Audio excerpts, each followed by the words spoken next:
6 a.m. Good morning, live from the Circus Sports of the Mid-Kentucky Downs studio. I'm Justin Hawkins. The Nashville Predators fall 6-5 in overtime at home last night to the Minnesota Wild. All three games this season between the Wild and the Predators have all gone to overtime. Minnesota holds that 2-1 edge this season. The Preds had 5 different goal scorers. Meanwhile, Matt Boldy for the Wild scored a hat trick in the first 13 minutes of the first period of the game. Nashville does pick up a point and now has points in 6 of 11 games. The Predators are back at it tonight to face the Capitals in D.C. before a 3-week break for the Olympics. Puck drop tonight is at 6 p.m.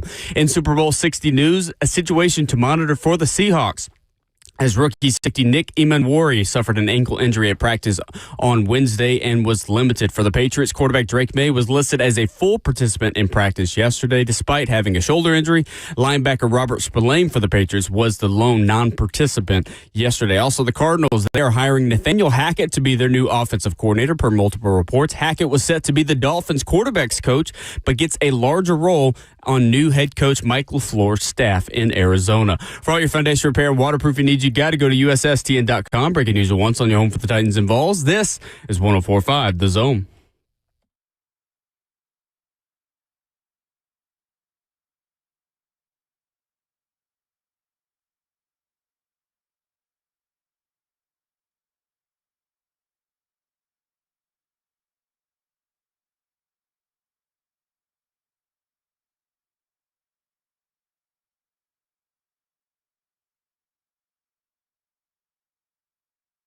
Thursday morning, Automotive Will, getting started on 104.5 The Zone. Welcome in. Good morning. 615-737-1045. How you join us? 104.5 The Zone TV, Facebook Live, YouTube, Twitter, or Twitch. How you stream us? In studio on a frigid Friday Junior in Music City. Coming up today, we fix the Titans offense the same way we fixed the Titans defense yesterday. Here in 20 minutes, who stays, who goes, who's under contract, who could be cut, and where do you need the most help? Coach Mack at Titans Radio, of course, as always, Thursdays at 7:20. Joey Aguilar's potential value to Tennessee is something that is going to have to be discussed again. We'll do that in hour 3, considering he's taken one step towards playing again. And the final Thursday 3 is a Super Bowl parlay in hour number 4. Crew's all here. Ramon Foster, Justin Hawkins, and Will Bowling at Ramona Will on Twitter.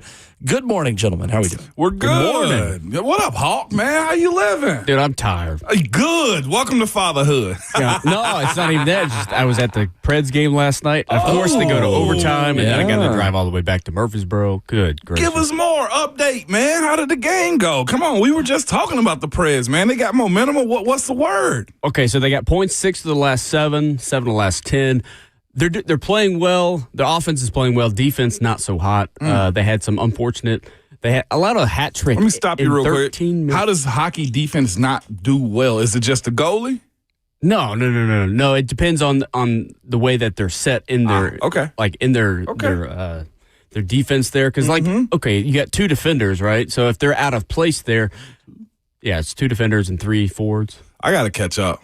To my hockey knowledge as far as the logistics of where everybody's supposed to be at. Like, I understand now, like, baseball strategy. I understand tennis strategy.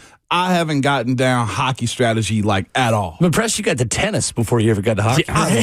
Bro, listen to me. I love tennis. Okay. Do you hear me? Who's your favorite tennis player? My favorite's Agassi, probably growing up. Venus and Serena, watching them, I think was super cool. Federer, because of the RF in his name as well. Like, I'm all for the R's and the Ramones in this world, okay?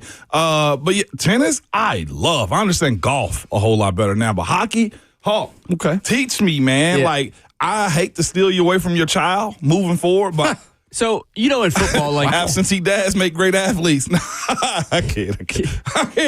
That is not okay. Okay, that's on me. Strike that. Strike that. One. I have no idea what to say. Just strike it for the record. But 2 minutes roughing. I can't. Future generations. It's a whole recruiting tool. I'm a present dad, and my kids are great athletes. That's true, all right, very much. All right, so. Here we go. Move more, Hawk. I don't even know. Anyways, but how do you bounce back from that? Exactly. Coaches, D-line coaches say that, okay? Not offensive line coaches. Moving forward. It's like something Deion Sanders said once. So hockey. I think so. I think that was Pretty something much. that was said. It's not even Friday. It's not Friday Junior. We're going to act like it. We got to be the thermostat, okay? We're not thermometers. We set the temperature of what this Friday Junior going to be like. Talk to me, Hog. Where are we at? Hockey's such a fast-paced game. Last night, the way that the defense played, they just seemed out of place and a little sluggish at first. They had allowed a hat trick in the first 13 minutes of the game, so they were really off to a slow start. The way that the offense rebounds and plays between Forsberg, who had the first goal of the game, and Stamkos and Ryan O'Reilly, Roman Yossi contributed last night. The power play was well. It's just like in football, sometimes the game can be determined on a bad bounce or a good bounce here or there. The Preds, the fifth goal or the fourth goal of the game last night. Huh? That's a lot of goals. It was 6-5. It was Again? 6, yeah. Didn't they score 6 two nights ago? Yeah, Preds were on the positive side of that. Yeah, they can score right now. They just can't stop anybody. They can't stop But they anybody. had 2 goals last night that they allowed where it bounced off a Predators player. Like the fourth goal of the game bounced off the heel of the defenseman. Sometimes just bad bounces and the goalie doesn't have time to react because he's thinking it's going to go to the corner.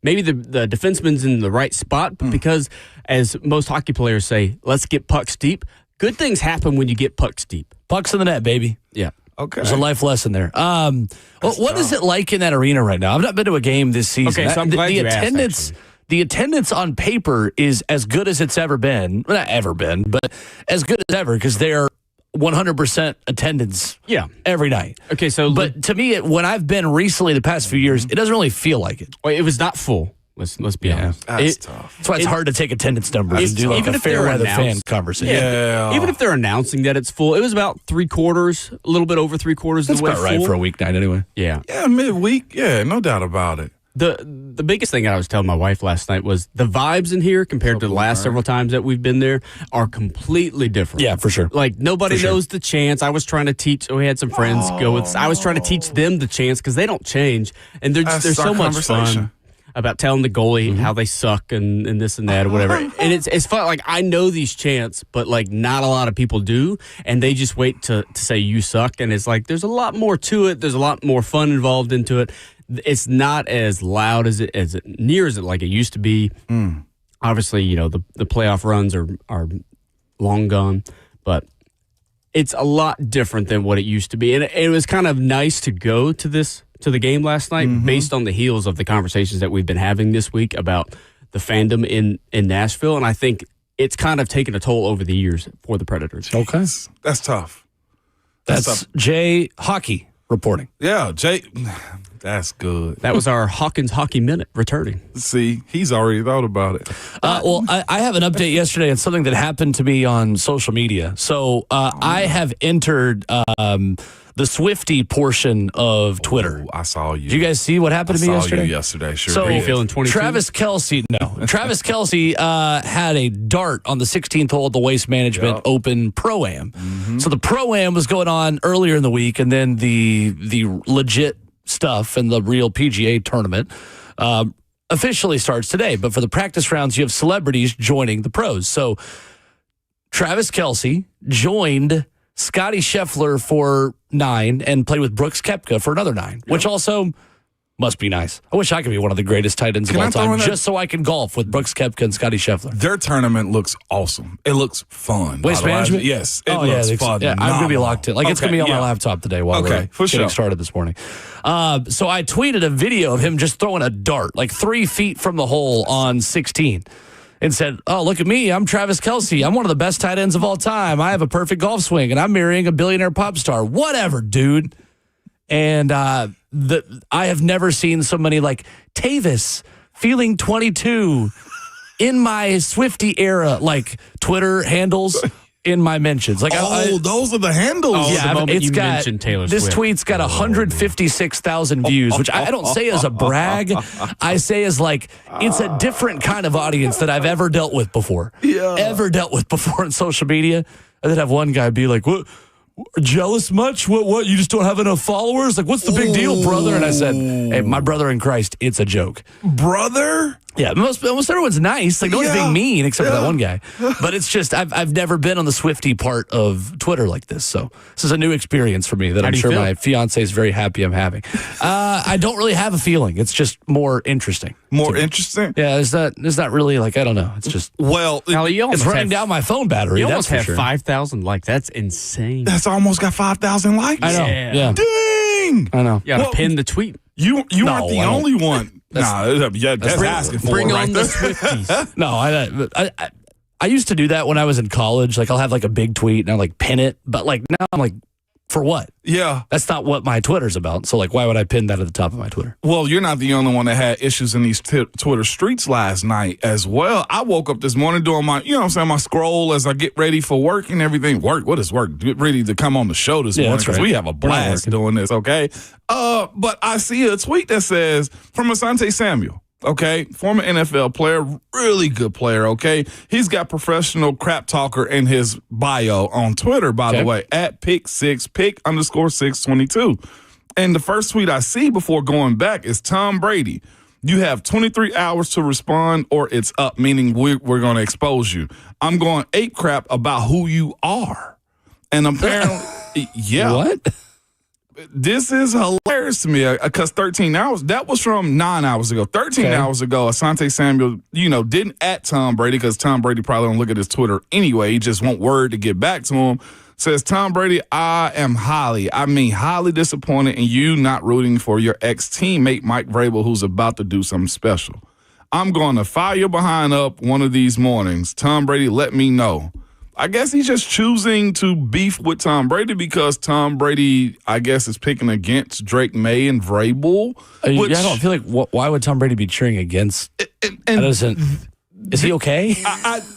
Listen, I don't think he's, rooting against them per what Asante Samuel was saying. I think it's just Tom Brady doing his job of being an analyst and probably saying, hey, the Seahawks defense. I think Asante Samuel is of the mindset, loyalty over anything, even if you got a job to do in the media. And I get where he's coming from, but Brady's job is to be an analyst as well and, give the pros and cons of how he feel about his old team. And I'm not sure if Tom Brady's picked, but clearly it's not really Samuel. I know, which is crazy to me that you choose a beef with Brady. Yeah, that's interesting. A public beef with Brady as well. And, Asante Samuel's not a nobody. But at the same time, I'm sure Tom Brady is not willing to have a conversation about him and his opinions of his job. I was just like, why are we beefing with Tom Brady, Asante Samuel? Unnecessarily aggressive. Yeah, it's like 23 hours to respond. For what? I hate social media some days. Michael Scott. A quick search on Twitter says Vince Wilfork called out Tom Brady as well because he said he doesn't have a dog in the fight. That's according to this tweet. I mean, he's more Raiders than he is Patriots right now. Right now.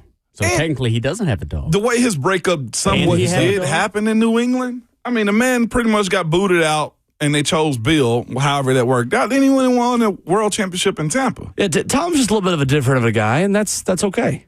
Just a little bit different. Do you expect Tom Brady to have much attachment, like in general? To New England? Or no, in general. Like, to me, I think Tom Brady, to your point, like, just goes at this point. Like, he's above a lot of stuff. I would expect him to have a little more attachment to the Patriots, yeah. I mean, but I'm not mad about it. Like, who cares? Like, I don't know why. But I think the thing is this, though, when you speak about athletes, former athletes having allegiance to one organization, like, I love the Steelers, but I also have to tell the truth about, like, I don't think they're going to be a Super Bowl team. Like, it's okay to say those things, or, hey, I think Baltimore is going to beat them. And I think that's what Brady's saying, essentially, considering he's also getting paid, $20 million from Fox to do the show? Yeah. He's got to be down the middle. I don't mean, he's not, though, at the Raiders. I don't know. It's kind of weird. The whole thing's like, I don't really know. Seems weird. First of all, I didn't see any of this, so I'm just wading into this topic for the first time. That's all good. Secondly, I just don't understand what the problem is. I don't either. And for Asante Samuel wanted to make it a beef, I just thought that was quite hilarious. Okay. Well, if he wants to join the Taylor Swift side of Twitter, he's welcome to join me and most of them. Congratulations, man. No, there's nothing to congratulate. It's more just like, this is the thing that's happening right now. If I don't get back to you, it's because my phone is bombarded with Tavis, as they call themselves. Tavis. Yeah, I don't We're know. about to get a lot more viewers on the show. Ooh. Probably not. I saw Babs even chime in on it with a little gif. Yeah, she said haters gonna hate, which is, of course, shake it off lyrics. Swiftie. Well, No, she just knows the lyrics. For all the Swiftie fans out there, make sure you like the show. Live from the 104.5 The Zone Circus Sports Studio, Kentucky's largest sports book can now be found at Circus Sports at Kentucky Downs.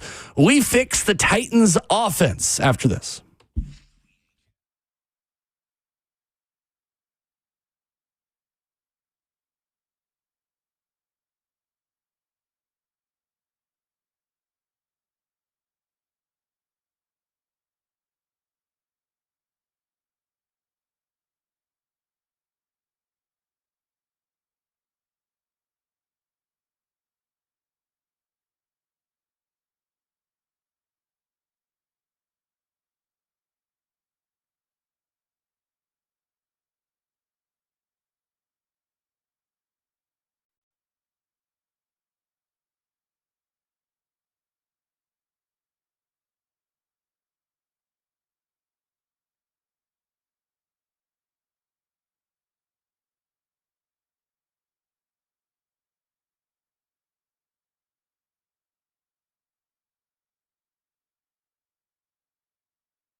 Are we going to do this all day? With Taylor Swift music? Let's please not do this all day. I like it. I'm rocking with we can it. do it one time and then be done I'm messing with it. Little piece of cheese. You know what I'm saying? I'm messing with it. You got to see the skit It's to know such that a one. niche reference that you're just throwing out It there. is. That's I'm your messing vocal with it. stem right now. It is right now, man. I'm messing with it. Ramona Will, 1045 The Zone, at Ramon Foster, at Will_Bowling, and at Ramon and Will. Gonna fix the Titans offense this morning, Ramon. Oh, man. And yesterday we did this with the defense. You can hit the 1045 The Zone podcast network if you missed it. Did this an hour or two about who is under contract, who's on the way out, who could get cut, where do you have needs, and how do you just piece it all together? So I want to do this a little bit differently today. Yesterday I gave just the pending free agents to the cut candidates. Then we went position by position. Let's just go position by position on the Titans offense. Who's under contract, who's out, and how you would fix it, Ramon, if your name was Mike Borgonzi. So let's start with who is under contract at the quarterback position. Like this one. Cam Ward and Will Levis are under contract. Big William. Brandon Allen is a free agent. Is Will Levis your QB2 next year, Ramon? To me, I'd like a more veteran. Just point blank period. Somebody that understands this. Somebody, like, to me, Will Levis, I think, would be in a situation that's unfair to him. And this ain't a fair business at all. He's young enough to where he still has the ability to go pursue a career. I don't think him selling into a backup and not competing in every single rep is going to be a nice time here for him. Like, I think he would and should still have aspirations to being somebody's starter somewhere. To be penciled in as a backup, I think it's tough for him. So, yeah, is it fine that he could be the backup here? Absolutely. But do I think he'd be happy? Absolutely not. He's not there. I just can't see him being in that mind space to be a great supporter of Cam Ward. Not to say they will beef, not to say there will be an issue, but if somebody's in front of you and you know, like, I can do this or I should be given more opportunity, you'd feel the exact same way that I think Will Levis should feel about this. The competitor that he is, I don't think it'll sit right with him to be in a mind space to be a support system. I think on one hand, you would have an interesting dynamic with Will Levis's injury and the nature of when he had surgery, the amount of work that he needed to put in to get his shoulder right. I don't think Will Levis has spent a ton of time around Cam Ward compared to a lot of the other members of the 2025 team. Not to say he's been a bad teammate, but just to say he was in, according to his Instagram, California for a lot of the season. He was big chilling. We don't really know what that relationship is like. I don't think he would be a major distraction. I do think there will always be an element of this fan base that thinks he deserved a bigger shot and a better chance. Whether or not that matters to the front office remains to be seen. But I think I would prefer to have a more, you're kind of an extension of the coaching staff Absolutely. type of backup quarterback. Absolutely. Jameis Winston is the number one name that comes to mind there who's available, who's worked with Brian Daboll before. And not just the fact that that Jameis Winston is fun and gives good sound bites and just seems to be like the nicest, most fun-loving Great guy human. in the NFL. And that is a positive. But that's also part of the job. 100%. At backup quarterback, that is a part of the job. But I think you could find enough Brian Daboll backups who are helping teach the system that could be valuable there. So I also think that you can get something for Will Levis. And again, day 3 draft compensation is still valuable to this team right now. No doubt about it. This conversation has come up before. We got a Twitch message in our chat over here, too. It's like, I think Cam needs to earn it. I don't think this is a year as far as earning. I agree. I do not think Cam needs to earn. Not this year. I mean, it'd be, in a perfect world, if you could be able to push him, great. But, do any of us really believe that there's going to be any sort of QB competition for Cam Ward the way he finished the season this past year? I think a veteran can push him. I think a veteran can show him, I can make this catch. But as far as the job goes, Cam got, I think, reportedly on his rookie deal, $50+ million. Follow the money. He knows who he is. He's QB1. Yeah. If you wanted to do that, you would have done it last offseason. No I think doubt that about ship it. has sailed at this point. What I would tell our listeners is throw an L in that. I think Cam needs to learn it this year, okay? Because that's what this is also is. Like if Cam was 2 or 3 years in this offense and you felt like he wasn't the guy, now you put him in a competition. But right now he's learning an entire new system. Him getting this offense down is more, I think, important to him being in a competition with everybody learning this offense. Well, and I would also say, too, that Cam Ward is not the type of personality that needs pushing. No, you ain't got to worry about that. I get the mindset, and I was of that mindset as well. Just like, well, he's young. There's like as dysfunctional as I thought this team was as far as, everybody being aligned, like, yeah, everybody should be in a competition. But I'm here to tell you, that position, I always have said it, that quarterback for any franchise is as fragile as a Fabergé egg, okay? Like, I don't think Cam's fragile. No, he's not. But the position is, you don't mess with the quarterback. Sometimes. In this case, I don't think you need to. Cam's going to push himself because he's Cam Ward. He will, but for everybody to look, we always do this way too long on the quarterback position. Yeah, I know. I know, man. But that's the position in general is protected. I ain't going to call it fragile. That position is protected. Okay. Plus, I don't think Robert Saleh, this offensive staff he's put together, is just coming here for a veteran quarterback. No. Like, it's for Cam and Cam alone. Absolutely. You get somebody to back him up in case you need it. Yeah. It's Cam's job. Mm-hmm. Running back. Mm-hmm. You have 4 under contract. Tony Pollard, who rushed for 1,082 yards and 5 touchdowns last season, started all 17 games. Tajay Spears, who does have a performance escalator on his contract. So Spot Track estimates that he is going to jump up to $3.7 million for his final season. You'll remember that when the Titans traded Elijah Molden under Rand Carthon, he had a proven performance escalator that bumped his contract up a little bit. The Titans at the time were a little bit more strapped for cash at that point, and that may have been a reason why they made that move. You have this for day 2 and 3 draft picks who play a certain amount of snaps, get a certain amount of production. It is a way for rookies, especially at positions like running back that have a shorter shelf life, Ramon, to earn a little bit more money before their second contract to help set them up. Yeah, you've outplayed the expectation of where you were drafted. Correct. Chikakonko had the same thing happen with him. Very common, not something that's going to break the bank. Just, again, as we run through this and the logistics of it, it is something the Titans will have to do this season. Khalil Mullings is under contract, 3 carries for 7 yards. Guy that was mainly a special teamer but also dealt with injuries. Blake Watson is on the roster with 10 career rushing yards.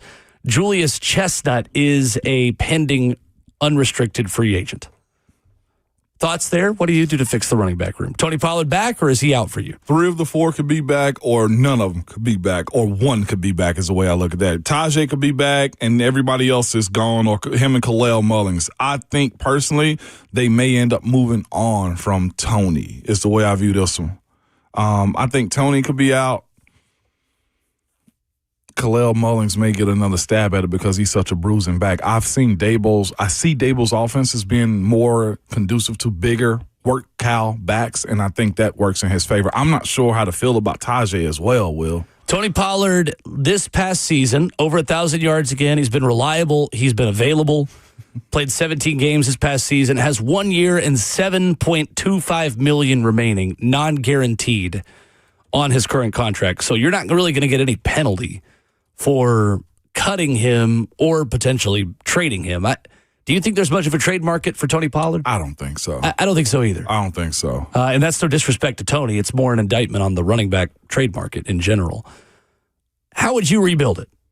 What would you do in a perfect world? I would go get a premier back if that's Breece Hall and you feel like he can work for you. Would you prefer free agency or draft pick? On this one, yes, because you got time to do it. Running back is, I think, a very premium position to be spending money on. But you got money to spend right now, and this is a team that needs many different weapons than I think what Brian Dable has in-house right now. Is Tajay Spears showing you enough to be running back 2? We just had that comment. Or is he running back 3?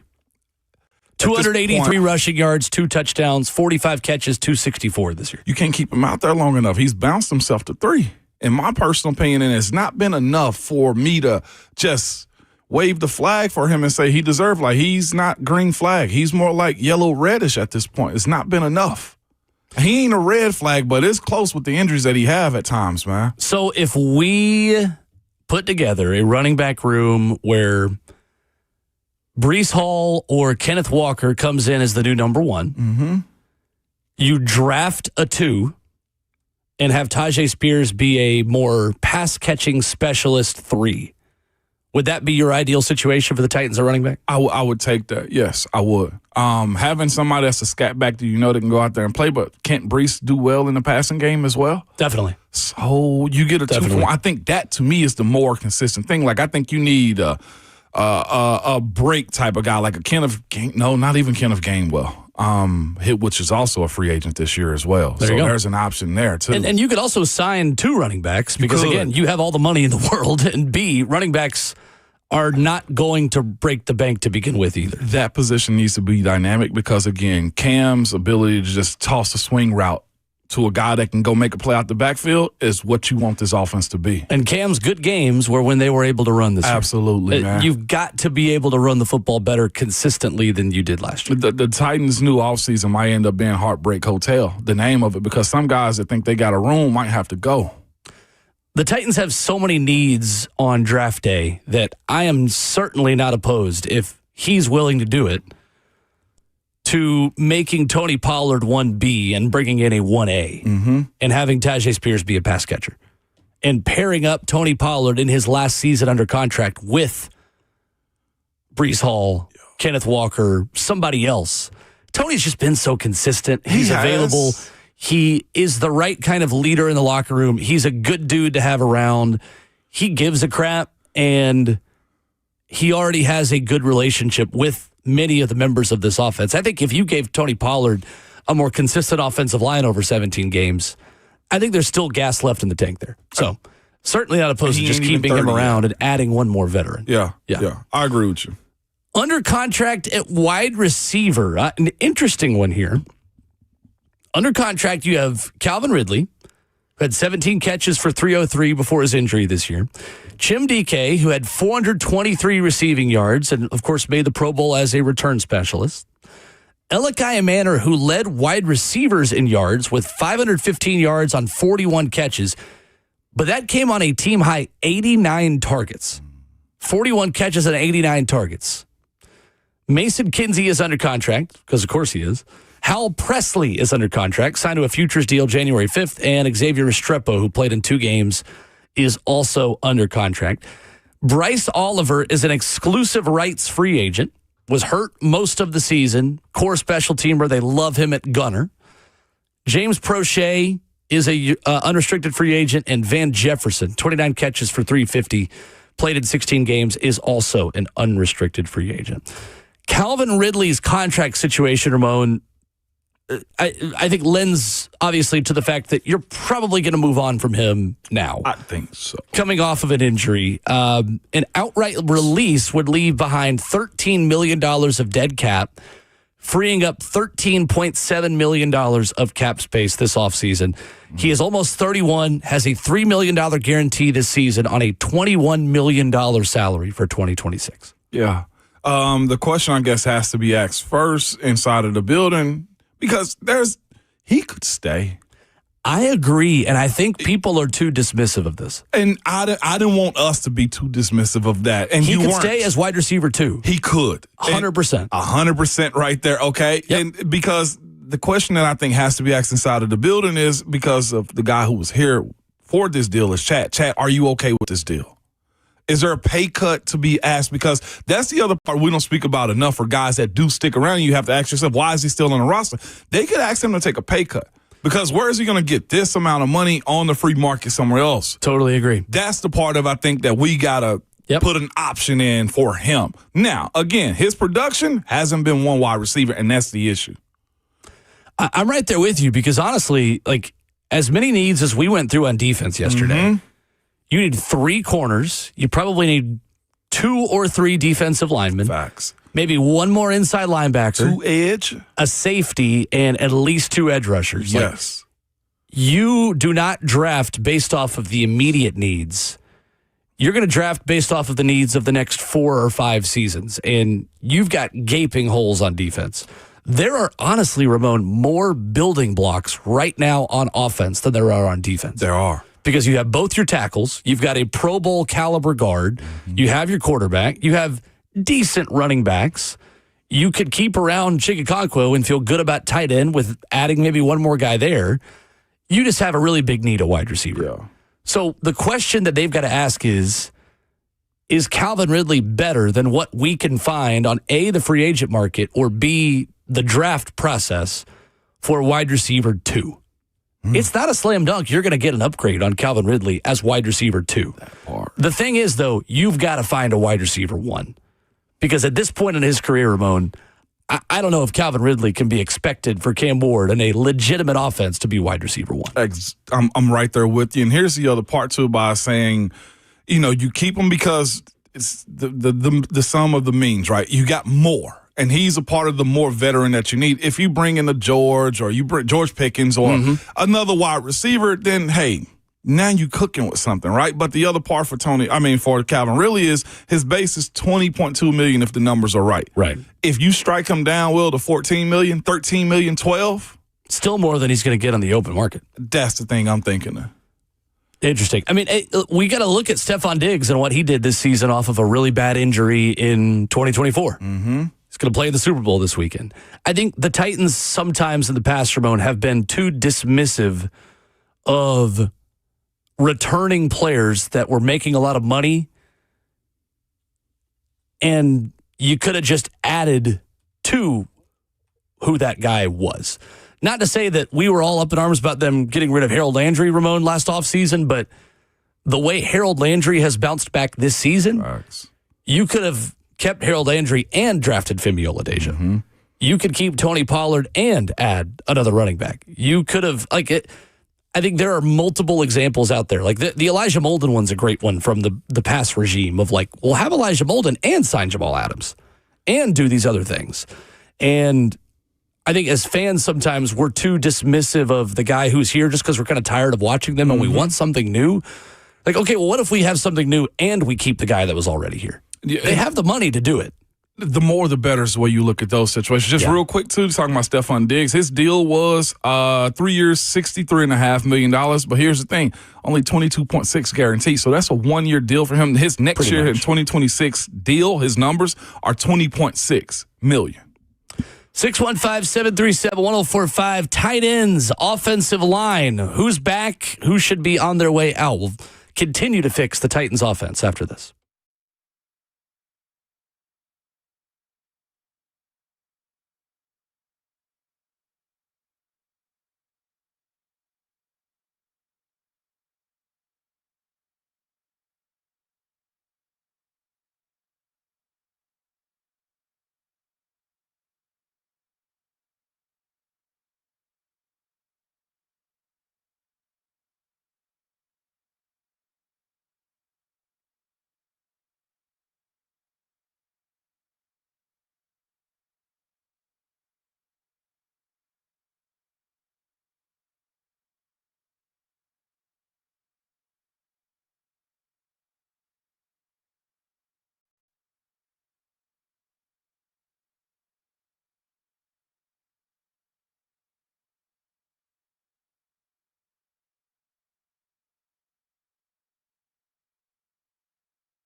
So we're fixing the Titans offense this morning and telling you who's under contract and who is probably on the way out.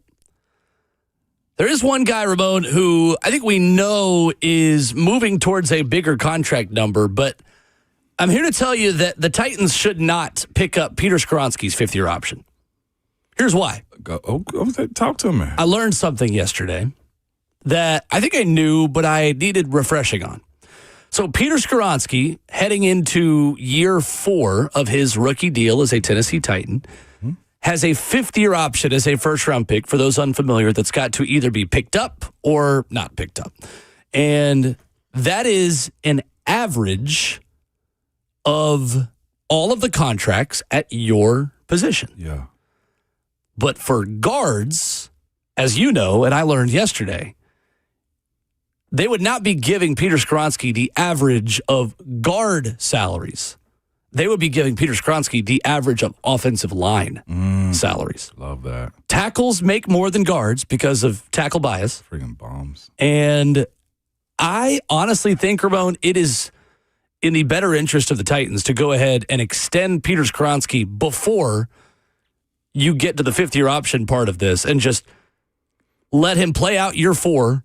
But say, hey, after this season, we're going to kick into a bigger contract, front load the crap out of it, because you got money to right now, and reward Peter Skoronski for turning into what you hoped he would be when you drafted him 11 overall, a Pro Bowl caliber left guard. Yeah. You on board with that? I'm on board with that. I think you should go ahead and pay a guy like him. Get it out the way. Now, what they could do is let him play this year out, that 5th year, and then convert that money into next year's salary. Like, he'll still this year. Yeah. Right. Play on the 4th year or whatever, but he'll get a big signing bonus, and that way you can delay money. But I'm with you. Go ahead and get it done and taken care of, because, again, I think that settles him in. You know he's going to be your guy. He's been the most steadiest guy that you've had on the offensive line, and you've seen those leaps and bounds of improvement that we thought he would make moving from tackle to guard. To your point about go ahead and just getting it done and get his signing bonus out the way, like top guards right now, Chris Lindstrom, as far as overall number, is $102.5 million. You want to go back and play again? Yeah. No. You want to go back and be going into your second contract again? Dear Heavenly Father, no, I'm happy with what you've given me. I have enough, all right? My point of it is this, though. Trey Smith is averaging $23.5 million. Bernhard Raimann, no, that's a tackle. We're good. Bernhard Raimann's Indy. I think Trey's the highest average at $23.5 million. Is Peter Skoronski, I mean, so a fifth-year option would be valued, Spot Track estimates at $19 million a year. Yeah. Is that about right for Peter? I would think so. Again, our minds have to change with the numbers. So yes. In that case, then, you could just go ahead and have him play on the fifth-year option, and you could do the extension next offseason. I honestly think you just go ahead and do it now while you've got the most cap space in the NFL. So that's what I was going to say, though. But what are you balancing? You trying to balance getting more talent in, and you want to get him taken care of as well. Can you do both? Yeah, you can be a numbers wizard and knock it out. But I guess it depends on how aggressive are you trying to be with rebuilding this team up to be competitive, as opposed to paying Jeff. And I think Jeff, they got to do that one. Jeffrey Simmons and Peter Skoronski deserve extensions this offseason. So you're very adamant about that. A lot of people think the same thing about Chig. So let's do tight ends then. Let's look at who you have coming back or who you have leaving. Gunnar Helm, David Martin Robinson, and Joel Wilson are under contract. Gunnar Helm, 44 catches, 357, 2 touchdowns. Chig led the Titans in catches and receiving yards with 56 for 560, 2 touchdowns. He was consistent, didn't have drop issues, didn't have fumble issues. Put his best foot forward in his final season of his rookie contract. And Ramon is on the record in the locker room that he has told his representation he'd like to be here. I like that. Would you bring back Chig Okonkwo, and what's the ballpark of what you're willing to pay him? In the world of NFL contracts this year, I don't think paying him $8 million is a bad deal. I think the role that he could play until Gunnar Helm, I expect to be, better or more impactful. Played at $6 to $8 million a year for Chig works for me. If you tell me he did a 3 for 24, hell yeah, more beer. I think that's about right. More beer. Like, yeah, absolutely. So Spot Track estimates that his market value will be $8 million a year. Yeah. So you are dead on that. 3 for 24, somewhere up in there. He might get 27. It's actually hilarious. You said 3 for 24. Spot Track and Mike Giannitti estimate that his market value is 3 years, $23.9 million. That's what I'm saying, 6 to 8 million. As Coach Mack would say, really wish you knew what you're talking about. I know ball from time to time. You absolutely The numbers thing I do because I'm a PA, play NFL 100%, PA guy. Yeah. 100%. But I bring him back, although I have been beating on the desk for Kyle Pitts. But that's probably too much. I'm asking for too much. I don't know. I mean, I'm asking for too much. Is Gunnar Helm ready to be tight end 1, Ramon? The jump from year 1 to year 2 is a high expectation for him. And that offense, yeah. I think there's more room for the Titans to have 2 tight ends on the field to begin with. So I don't know if you have to just have a tight end 1 or 2. I think you have a 1A, 1B under Brian Daboll more so than you did under Brian Callahan. I think this team's going to be more in 12 personnel versus having 3 wide receivers on the field. So, all right, so let's talk through the whole receiving group then, tight ends and wide receivers together. Do you go back and ask Tony Pollard, not Tony Pollard, Calvin Ridley for a deduction? Well, hey, we'll put you at $15 million. We need the 5 so we can go pay Kyle Pitts. Kyle Pitts, you bring in, it's not a wide receiver 1 situation, but I view Kyle Pitts as a threat and I view Calvin as a threat. Sure. Can you live in that world? Or do you have to have a bona fide, take the top off number 1 wide receiver? I think regardless of what you do at tight end, you have to have a number 1, take the top off wide receiver. I think those two can be separate. Because, Atlanta got it. I think if you bring in Kyle Pitts, it's the end of the Chickakankwo era here. No doubt. Because those two have similar deficiencies as blockers. Now, Chig's come a long way in that. Chig's could become a lot better of a blocker, and I think Kyle Pitts has too. But I think you would pair one of those two up with Gunnar Helm. I don't know. I think it's a tricky one. Personally, I'd rather pay Chig and trust that Gunnar Helm becomes 1A and that Chig is a different kind of weapon as a 1B. Because I just am a little wary of paying Kyle Pitts a ton of money off of really 2. He was really good as a rookie. He didn't get enough credit for that. 2 really good seasons. And that second season that we just saw this year being based off of like 1 insane game that he had against Tampa. So I just want to throw this out there. So do you, if you're giving Chig $8 million a year to be tight end 1, I almost feel like it overshadows Gunnar Helm. If you bring in somebody at that money, it does. I can't fully justify saying, I see Gunnar Helm overtaking Chig with that salary, but I can also say I can see a world in which Kyle Pitts and Gunnar Helm work in better cohesion. If that makes sense. Yeah, sure. Tight end's a really tricky one for them this year. And a lot of it will depend on Brian Daboll's evaluation and how he feels like Chig fits into his system or doesn't fit into his system. Hey, Chris, no, we're not taking Achilles, man, at that big old age with George Kittle. What happened? I'm sorry. Chris put in there, George Kittle, ? Coming off the Achilles at that age, as high, strong as he is. I'm on the record that George Kittle's probably my favorite non-Titan in the NFL. He's never healthy. Late in his career, I don't want to take that risk. Yeah, that was a late Achilles tear, too. To be fair. That was a late Achilles tear. Yeah, it was. Quickly through O-line. We just did this the other day, so we won't spend as much time on it. Under contract to tackle, J.C. Latham, Brandon Crenshaw-Dixon, Dan Moore. Oli Udoh's a free agent. You keeping J.C. Latham at tackle, Dan Moore at the other side? Settle it. Yeah, we're good. I think Oli Udoh is someone you'd be willing to bring back. I think for where backup line play is at the NFL right now, I think he's a fine backup tackle. Mm-hmm. At guard, under contract, Peter Skronsky, Drew Moss, Jackson Slater, Kevin Zeitler, Blake Hance, Garrett Dellinger are free agents. Slater, you're starting right guard. You bringing somebody in? I say you pencil him in and put him in competition with a vet. And then at center, Lloyd Cushenberry's under contract. You could save $7.9 million this year by cutting him, entering year 3 of a 4-year, $50 million contract. Corey Levin's a free agent. Clay Webb and Trey Hill are your backups. Are you moving on from Lloyd Cushenberry, Ramon, this offseason? All the positions, I think that's the one you could upgrade and make more nasty. I think you may have a new center this year. Yeah. Totally guess, but I think the importance of that position cannot be understated. And Lloyd Cushenberry gave up a career-high 6 sacks this past season, according to PFF. And that's tough from the center position. How much do you believe, if you're the Titans, in his ability to totally bounce back from his Achilles injury will make that decision for you? If you feel like he rounded a corner last year once he got healthy and got comfortable again, okay, well then run it back with him. If you feel like he is going to struggle to be the same player he was pre-Achilles injury, I think you probably move on. But their medical staff and their in-house data they have on that will make the decision for them. Hour number 2, when we come back, 615-737-1045. What anonymous college football general managers said about NIL negotiations in this past recruiting cycle, because National Signing Day was yesterday. Crazy. We'll talk about it next.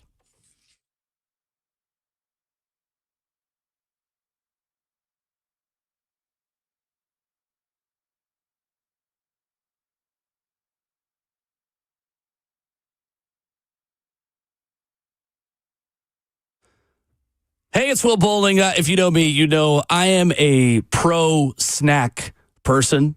Chips with dips, wings with dips. If it's a dip, then I'm interested, and that's why I love Daisy French onion dip. Daisy Ranch dip. Daisy has knocked it out of the park with this stuff. Whether you are watching football or whether you just want a nice little appetizer to have around the house as you're making dinner before you eat, I cannot recommend Daisy French onion dip enough. It tastes homemade, like you were whipping it up in the kitchen yourself, made with ingredients that you would find in your own kitchen. No preservatives, no artificial ingredients. I love dipping wings in Daisy French onion dip. Pretzel sticks as well, excellent in the ranch dip. Check it out for this weekend, for just whenever, right? Because it's that good. Daisy French onion dip, available at a grocery store near you.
7:03, good morning, live from the Circus Sports at the Mid-Kentucky Downs studio. I'm Justin Hawkins. The Nashville Predators fell 6-5 in overtime at home last night to the Minnesota Wild. All three games this season between the Wild and the Predators have gone to overtime. Minnesota holds the 2-1 edge this season.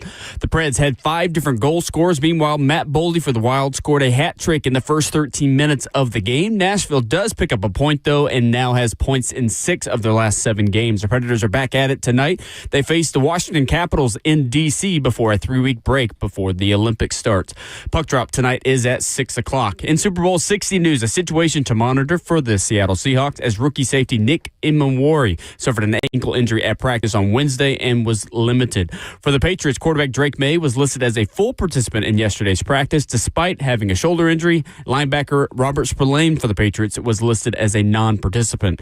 Also, the Cardinals are hiring Nathaniel Hackett to be their next offensive coordinator. Per multiple reports yesterday, Hackett was set to be the Dolphins quarterbacks coach, but gets a large role on new head coach Mike LaFleur's offensive staff. For all your foundation repair and waterproofing needs, you got to go to USSTN.com. Breaking news at once on your home for the Titans and Vols. This is 104.5 The Zone.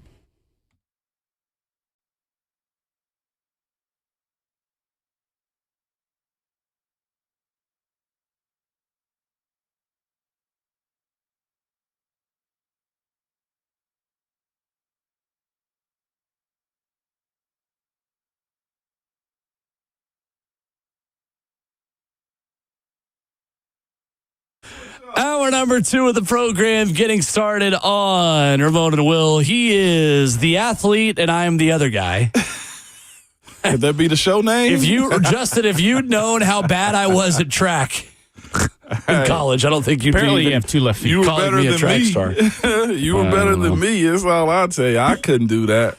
Justin Hawkins had the controls. 615-737-1045. What's up? Speaking of running, I don't know if it's a bit because I don't know if people do this type of stuff for clicks and for conversations to be started on them. But David Portnoy's run. Oh, my God. I saw this. Is that real? Dave Portnoy from Barstool Sports was doing some kind of like combine or like flag football thing with Barstool at the Super Bowl. Yeah. Somebody said, like, man, if I ran like that and I was only 50, I'd be that annoying on social media, too. I'd be that angry all the time. I think he's 48. And, like, somebody, I saw the same, it was like, put me out. Like, and somebody said, I'm dead serious. If I run like that at 48, if y'all hadn't seen it on social media, he does awesome piece of reviews. Look up Dave Portnoy running. Great businessman. I respect the heck out of what he's built at Barstool, and I like a lot of their content. But the guy can't run. That boy is an athlete. He's an athlete at all. Do you hear me? I don't think he's playing fetch with his 2 dogs very much. No. And chasing them. He's never the cool uncle, They got to drop it when he comes back. Yes. Golly, that's Funny. terrible. Very funny. What anonymous college football general managers said about this year's NIL negotiations. Ramon, yesterday was National Signing Day, and like nobody batted an eye. Take me back to Ripley High School, baby. I saw somebody tweet, if you wanted to know how low-key National Signing Day was this year, the analysts and off-field coaches didn't even bring in bagels this morning to sit around the fax machine. They didn't even. We didn't hear the fax machine sound. I don't think so. I was on VolQuest and I'm saying like new signings. I'm just like, wait, hold up, what's this all about? Well, and now with 105 players and the elimination of walk-ons, that's the new world we live in now, where you do have more guys that will come in under scholarship who you're like, oh, I didn't hear about this guy's recruitment, who just kind of pops out of nowhere. Same thing in the transfer portal. Like Tennessee signed a bunch of guys that would have traditionally probably stuck on as walk-ons. Yeah. And now are on scholarship as just depth pieces and local kids who want to play for Tennessee. Some interesting stuff from Pete Nakos at On3. I love this. An SEC general manager told On3 agents are wanting to broker junior day visits. They have official visit expectations, a bleeping flight and hotel rooms for a high school kid for junior day, and then $1,000 for an official visit. Wow. So On3 spoke with 13 Power 4 general managers and NIL staffers. Of the 13, 12 of them said USC was the highest spending program in 2026. There was speculation, though, Ramon, that USC could become the new Texas A&M under Jimbo Fisher this year. A lot of money being thrown around and a lot of personalities for Lincoln Riley to manage. The same way we kind of used Texas Tech as a science experiment last year to see how all of their money translated to wins or losses. Yeah. I think we're going to be looking at USC in a similar way in terms of the high school recruiting that they've done for 2026. Man, listen, agents will mention a number from Tech just to drive up the price. From Texas Tech, yeah. Yeah, that's fascinating. The thing about USC trying to be heavy players is this, like the price of living there is big anyway. Like I couldn't imagine renting a place to live in L.A., and that's the thing about USC. They're in L.A. They can't go to Carson. I mean, they can go to Carson and live, but like, what about the early morning workouts and logistic of traffic and whatnot in LA? Get ready to learn Uncle Sam, buddy. Yeah, no, that 13% state is real. Yeah. Georgia was mentioned as the school that got their money spent the smartest, according to On3, 6th in the Rivals Industry Team recruiting ranking. Among the other schools mentioned that got the biggest bang for their buck were Vanderbilt, Georgia Tech, Alabama, and Washington. One ACC general manager told On3, to get a 4-star kid away from Georgia, you have to outspend them by a ton. But they're not paying a lot because it's Kirby and they're constantly winning. I'm glad to see that still be a part of the process, though. Georgia, not the highest bidder. Yeah. Nor is Alabama. But they got the hardest air as far as what Georgia can do for you. Yeah, they have a proven method to say, you want to go play in the league and be a first-round pick? Yeah. Come here. Because, I mean, it's written in this article, like, I think Georgia has the money to have kept Jared Curtis for $2 million, if that's what it says. Yeah, $2 million, what Jared Curtis will make at Vanderbilt, reportedly in year one. And you'd expect Georgia has that money. If they wanted to. Yeah, if they wanted to. But they have a price. They have a price. Yeah. And that's... I like that for them because I think that will come back around because at some point, some of these schools you mentioned, like a USC, heck, mentioned, I guess, like Mississippi State or whoever else, like the numbers have to equate to something. You can't just be the heaviest spender every single year. We watched Texas Tech do that, and I'll say it, fell flat on their face. I mean, they got to the playoffs. They got to the playoffs, but... That's a lot of money to go back and ask your donors, hey, I need another $30 million. At the end of the day, the same things win you games and being process-oriented and getting 18 to 23-year-olds to buy in. And the team that won the national championship is the best example of it. Like Indiana was in the middle of the road in terms of transfer portal spenders last offseason, and they won the national championship. Yeah, and I'll say this too. Great for Jared Curtis and his family for getting that $2 million and staying home. That's huge. An ACC staffer told On3 that monthly payments for kids while they're still in high school, requests come in between $2,000 to $5,000 a month. A handful of general managers denied participating in paying high schoolers, but acknowledged how frequent it is. A Big 12 general manager said, you've got to pay for them to get here. You can't put together a top 25 class if you're not doing it. One Big 10 GM said, people were doing it before, but it's been taken to another level. One SEC GM told On3, quote, whoever caved in to giving out the first car for free deserves to lose their job. That has not stopped some jaw-dropping requests. Here's a good one. A Big 10 GM, Ramon, says, we had a kid ask for a signing bonus, flight stipend, jersey number choice guaranteed, insurance policy, loss of home and disability, vehicle stipend, stipend for rental house, award campaign push, preferred walk-on spot, tickets to home and away games, and field passes for agents, according to a Big 10 general manager. He either didn't like them or he's a friggin' nut is what I would tell you. Or he's like Sam Levitt. And that's why I'm asking, like, is the this top level of the top is level? This even still? I'm huge into proving something. I'm huge into like, yeah, you get this if you can prove to me that you're going to be it. But sir, we not gonna operate like this. He either hated that school or really thought he was like the stuff. Like, I want to go so many different 4-letter words. I'm trying to be better out here to Heavenly Father, so I'm not gonna do this, and I don't want to get fired from this job. But this is dumb. Another one I thought was interesting is every GM On3 spoke with acknowledged that star rankings are brought up in recruitment. An ACC GM says at the beginning of NIL, a lot of people were using the STAR system to evaluate market tiers, but we don't care. We care about how quickly you can offer a return.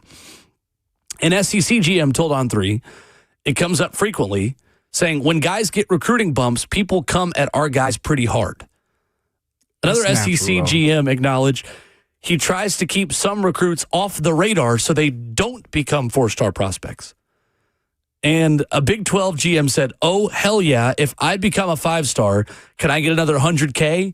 I'm going to text Pete Nakos and Steve Wiltfong of On3 to make sure you don't become a 5-star, but that definitely happens 1,000%. Wow. So if you wanted any ammo to say star ratings maybe matter less than they did before, there are legitimately front office people in college sports trying to encourage their guys to not become 5-stars. That way they can get that recruit to sign for a little bit cheaper. This is just go ahead and do the CBA thing. Oh my goodness. This is too loose. Crazy. This is too loose. Like, you got people that should be rated higher that's not. You got kids that are rated too high that should be lower. This, to me, is by far one of the wildest times we've seen this be a part of. Now, here's the thing. Like, hiding guys, that has happened for decades. Saying a guy like, oh, we know he's going to be a gem. This 3-star right here is really a 4, or he's going to project higher. I get that part of it. I ain't got no issue with that. But, like, pulling guys down or the request to go on campus is whatever happened to merit? Whatever happened to the grind? But here's what I say. This is the old version of what I live talking. It's allowed now. If you got the power, flexibility, and the last part, too, the talent to request this, go ahead. If you got a school that's silly enough to give it to you or desperate enough, who am I to say is not right? Coming up, Titans Radio's head coach, Coach Dave McGinness, talks Gus Bradley, Titans offseason, and Super Bowl 60 after this.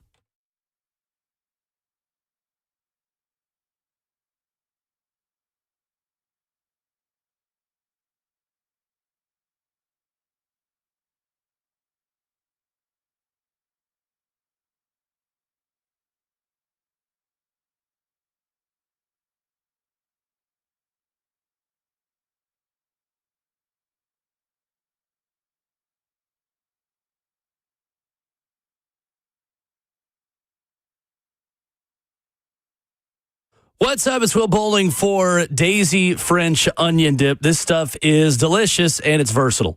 You bring it to the watch party and folks are going to be using chips, the pretzel sticks, wings, whatever you've got.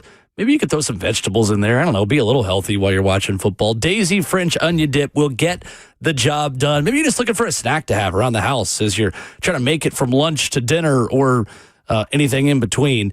Daisy French Onion Dip and Daisy Ranch Dip have ingredients you'd find in your own kitchen. No preservatives, no artificial ingredients. I love it with wings. Check it out. Daisy French Onion Dip, Daisy Ranch Dip. Get them both for your weekend at a grocery store near you.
Ramona Will rolls on at hour 2 this Thursday morning with the crew all here. Justin Hawkins at the controls, Ramon Foster and Will Bowling, joined as we are at this time every Thursday by Titans Radio's head coach, Dave McGinness, presented by Two Rivers Ford, the South's most trusted Ford dealer. Coach Matt, good morning. How are you? Morning, Matt.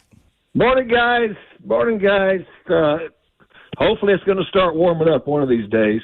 Eventually, right? I think tomorrow is supposed to be in like the 60s. I think I may be able to confirm that with our chief meteorologist, Rhett Bryan, after the show, Mac. Yeah, I think we're on a little bit of a roller coaster for a minute, but next week looks like it's a little bit warmer. I like it. Mm-hmm. I like absolutely right. Mac, the Titans made the hire official yesterday of Gus Bradley as defensive coordinator. What familiarity do you have with him, and what stands out about the hire for Robert Saleh and this staff? Well, I mean, his whole staff is very, very experienced. I mean, you start looking at the number of years and guys in most positions, but especially in coordinator positions. I mean, it's pretty amazing about how many years of experience they have. Now, Gus has been at it for a long time as a linebacker coach and as a coordinator. And to me, I mean, it's a great pairing. And of course, right now what they're doing, they're all sequestered right now for about 15 hours a day, going over this draft, because the first thing they've got to do, regardless of everybody that they pull together as a staff, is find out what type of players or who they're going to have, because all of these guys are experienced enough, they can pivot to do a lot of things. But Gus Bradley he's an excellent defensive coach. I mean, of course, he's a linebacker coach, and so we've crossed paths quite a bit, and I'm looking forward to finally being able to talk to him sometime in the near future. Dave McGinness, Coach Mac with us. Mac, when we speak about learning under Pete Carroll and the impact that Pete Carroll's system had on the NFL as the head coach of the Seattle Seahawks, when you think of a Pete Carroll defense, what are the hallmarks of his scheme that Gus Bradley would have learned under in his career? Well, basically back in the day, I mean, it was a cover 3 match scheme as far as coverage wise, and it was a 4-man front, and so they played exclusively. Of course, I coached in that division for a long time against them, and it was very, very seldom that they did anything else in coverage other than now being able to do the cover 3 match stuff. I mean, it takes a lot of work. And they had dudes at every position that could win one-on-ones, and I'm talking about from the front all the way to the back. But the cover 3 match stuff was something that Pete always used, when he came into the league, and they played that exclusively for a long time, and they were really good at it. Coach Mack with us this morning. Mack, it's been reported that the Titans are seeking out a coach that is going to specifically coach nickel in the secondary. Mack, when is that position right there just headed to the forefront as much as it has right now? Because that guy used to be like your third or fourth corner. Nobody really spoke about him other than, hey, nickel coming to the field, or dime, whatever the case may have been. What changed to make that such a premier spot, Mack, in today's football world? Well, because of the offenses, what the offenses have evolved into, you're seeing, offenses now. I mean, they're not staying static as far as personnel groups, Ramon. I mean, you can see them change sometimes by down, right. whether it's 11 personnel, it's 12, it's 13, it's 21. All of those things are different. If you've got a nickel that can be able to adapt to all of those, you got to have somebody that's a little bit multitasking, that can take on something at the line of scrimmage, but also you're not afraid to put into space, and that you can move around. What that helps you do as a defensive, signal caller, I mean, I've done this, is that when people are changing all the time, you don't have to change. I mean, if you've got a dude that can adapt and do that, and it's become very, very important nowadays, just because of the multitude of sets that you're going to see, rather than having to run different personnel on the field all of the time. If you've got somebody that can assimilate to a 12 personnel, can walk out on a slot, can be able to come from the top down to be able to help and be the eighth man in a run front. All of those things, if you can find that guy, that really helps you defensively do what we call same as to now where you can manipulate things defensively without having to tip your hand personnel-wise. And speaking of that personnel, Coach Mack, I had my preference in my playing days, man. I loved playing against 3-4 teams because, again, they're bigger defensive linemen. You have the ability to, lock in your double teams. There's not much penetration unless you're in the third down situation. They go 4-down nickel. But the personnel I would expect, Coach Mack, might have to change for the Titans this offseason just based upon the fact that I'm not sure how hard it is teaching guys or resetting guys to get more upfield. Is that a natural thing for them, or do they got to go find those torpedo launching defensive linemen that I hated in my play day, Coach Mack? I'm not bitter still. Guys love playing get off on defense. I mean that's huge. Now when you do that, you have to be able to on the back end have to be very disciplined as far as gap control. Because if you're one gapping and you're sitting your defensive lineman, your linebackers and whichever safety you drop down as a +1 have got to be very, very disciplined as far as the gaps, because sometimes the gaps become a little bit convoluted when you do that. And so it takes a lot of teaching at that second and third level too, as far as if you're going to let your lineman just go. Coach Mack with us, presented by our friends at Two Rivers Ford. Mack, when you talk about someone like Gus Bradley being on staff and being a voice that Robert Saleh will have worked with before and trust in the headset, for you when you were a head coach, what were those conversations like on the sideline in seeing what you saw and being the final say on what the defense is doing, but also being open to input, trying to call plays? Like, what is that like in talking with your staff in real time, yet also having to make a lot of really quick decisions for your defense as you're going from play to play? Well, a lot of that stuff is done very, very much prior, during the off season, and then throughout training camp. I mean, you're constantly communicating. I mean, and again, you hire people that you know that you can trust, and that's extremely, extremely important. But there's a lot of preparation. I mean, you're not just talking off the cuff game time. It's conversations that you've had, for the whole time leading up to that. And the other thing is pretty much during the week when you have, there's practice time. It's part of it, but there's a whole lot of hours that go into staff sitting and talking together about things that can happen and things that will come up during a ball game before it ever happens. It's all about preparation. It's extremely, extremely important to be prepared for the moments that happen really fast. Mac, I thought it was interesting how Robert Saleh talked about the value of having an offensive system that is different from the Shanahan tree. And Brian Daboll will give defensive coaches something different to plan for. In your experience in the Belichick, Josh McDaniels, Brian Daboll side of offensive coaching in the NFL, how will this system be different from the LaFleur, Shanahan, McDaniel system that so many other teams are running? Well, it's different, but the other thing that's important, with that is there are some things that are just for offenses that are the same around the league. Now, how you get to it, how you set things up, that's the important part of it. I mean, what separates offenses is how well the signal caller is stacking calls and how well they build off of it, how well the run game meshes with the passing game. And the other thing is, if something is unique to you, well, then you put some stress on when you're getting ready to play your opponent, because they still only got 3 days to get ready for you. And so those types of things, but there are still some things for all offenses when you start looking at it, because look, ask Ramon. Those gaps up front do not change. They don't change. And so sooner or later, you're gonna have to be able to figure out ways to outmaneuver the defense, regardless of what you're doing on offense.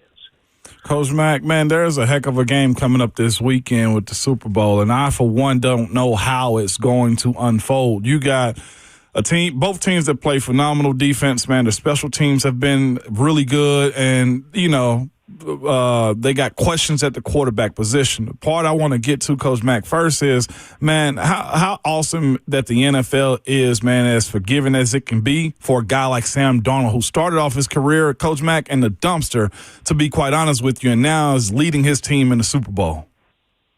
Yeah, well, I mean, how many times have we talked about, on this program, and then just, when we're talking ball, time on task in this league, especially at the quarterback position, is extremely, extremely important. I mean, everybody wants instant success. It doesn't happen in this league very often. And the other thing is patience in this league, especially at the quarterback position, is extremely important because it's difficult. Yeah. I mean, how difficult it is. I mean, it's hard. And it's hard to master it all at once. And so some guys, I mean, especially in the quarterback position, they have to bounce around a while until they find their slot. And so to me, as long as you're in an organization that's stable enough to have some patience, then if you've got the basic skills that put you above other people playing that position, then you've got a chance if you got time on task. And to me, you see it throughout the league all the time now. No doubt. And that time on task has been real short for New England Patriots quarterback Drake May, Coach Mack. How do you kind of box him in if you're leading him out in that charge? Because I was in the same position as a second-year player, Coach Mack, starting in the Super Bowl, and I'll be quite honest with you. I thought I knew, Coach Mack, what that game was, how my emotions were going to be, and, man, I'll be all right, and it's just a game. Coach Mack, it's not. It wasn't until, like, the second series that I had actually calmed down. It's got to be heavy for a second-year quarterback in Drake May, right? Yeah, I mean, it is. I mean, and everybody, you want to say it's just a game. Well, no, it's not. It's not. I mean, it's the pinnacle of the business, and so you basically have to be surrounded by people that understand it. I tell you what, Drake May has done a really, really good job in his second year. I was impressed with him the first year when he came here to play. When he was a rookie. So he's clearly got what it takes. But he's surrounded by some people that have been there before and have done that. That helps him too. Coach Mack, presented by Two Rivers Ford, Thursdays at 7:20 here on the show. Final time previewing a football game with Mack until next fall. I appreciate you as always, Mack. Thank you. Appreciate it, Mack. Yeah, I appreciate you too. See ya. Yes, sir. All right. Coach Dave McGinness with us here this morning. Talk a little Super Bowl, talk a little Gus Bradley. Yeah, that's good stuff, man. Gus Bradley is an interesting piece for this team, man. I'm just – the planning of how you want the season to go as far as Robert Saleh is concerned, right, is he's got to be a better head coach across the board to everybody while also having his hands on the DNA and knowing what he want his call sheet to be like going into those Sunday games. And having Gus Bradley on staff, to me, gives him that flexibility to say, I trust you to, set me up on Sundays, but also if you got to call a defense, you can while I go attend to the offense. Like, I don't think people understand how much of we mentioned it when we were having a conversation of like Nagy versus Saleh, like the CEO type. Nagy wanted to be the CEO type to oversee everything. Well, this also gives Robert Saleh the ability to do both, be hands-on with his defense because Gus Bradley is here with the experience and also be a CEO and go involve himself and be in tune to what Cam's got going on, because I think the head coach relationship with your star quarterback, your franchise quarterback, is just as important as anything else in the building. It's going to be interesting to see how much he is willing to float around and say, hey, take the wheel for 2 plays. I do I'll be right wonder back. that. Yeah. We'll see. And he may have an idea of what that looks like today, and once the bullets start flying and he's the head coach and he's calling plays, things might have to change. Yeah, it may, and that's such a unique spot to be in for him. And we get an opportunity to speak to him. That's got to be something he learned in New York or watching Kyle Shanahan. San Francisco, right? Yeah, no doubt. Like, how much is Kyle Shanahan walking over to the defense? Probably not mid-drive, but in breaks, like You imagine there's some level of communication there. Yeah, no, it has to be. And you almost have to be intentional by showing the offense as well. Like, I'm here for y'all. Like, this is my defense, but I'm rooting for y'all today. And yes, it's me calling it. So that was a great get. I didn't see that one, Will, happening whatsoever. 615-737-1045, open for your phone calls. We've got big discussion on Joey Aguilar in Tennessee coming up in about a half hour. But there was another quarterback who had a bad day yesterday in his quest for more eligibility. How does Trinidad Chambliss's case for an additional year impact Joey, and what does it mean for the NCAA as a whole? We'll talk about that coming up next.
So the NCAA is fighting on a lot of fronts in court.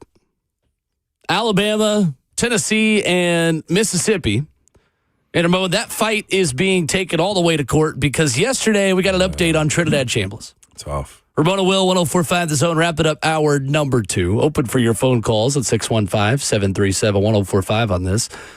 The NCAA has denied Ole Miss quarterback Trinidad Chambliss's waiver appeal for a 6th year of eligibility. And, Ramon, this is a similar case to Charles Bediako and Joey Aguilar, but each of these cases kind of have different elements to them.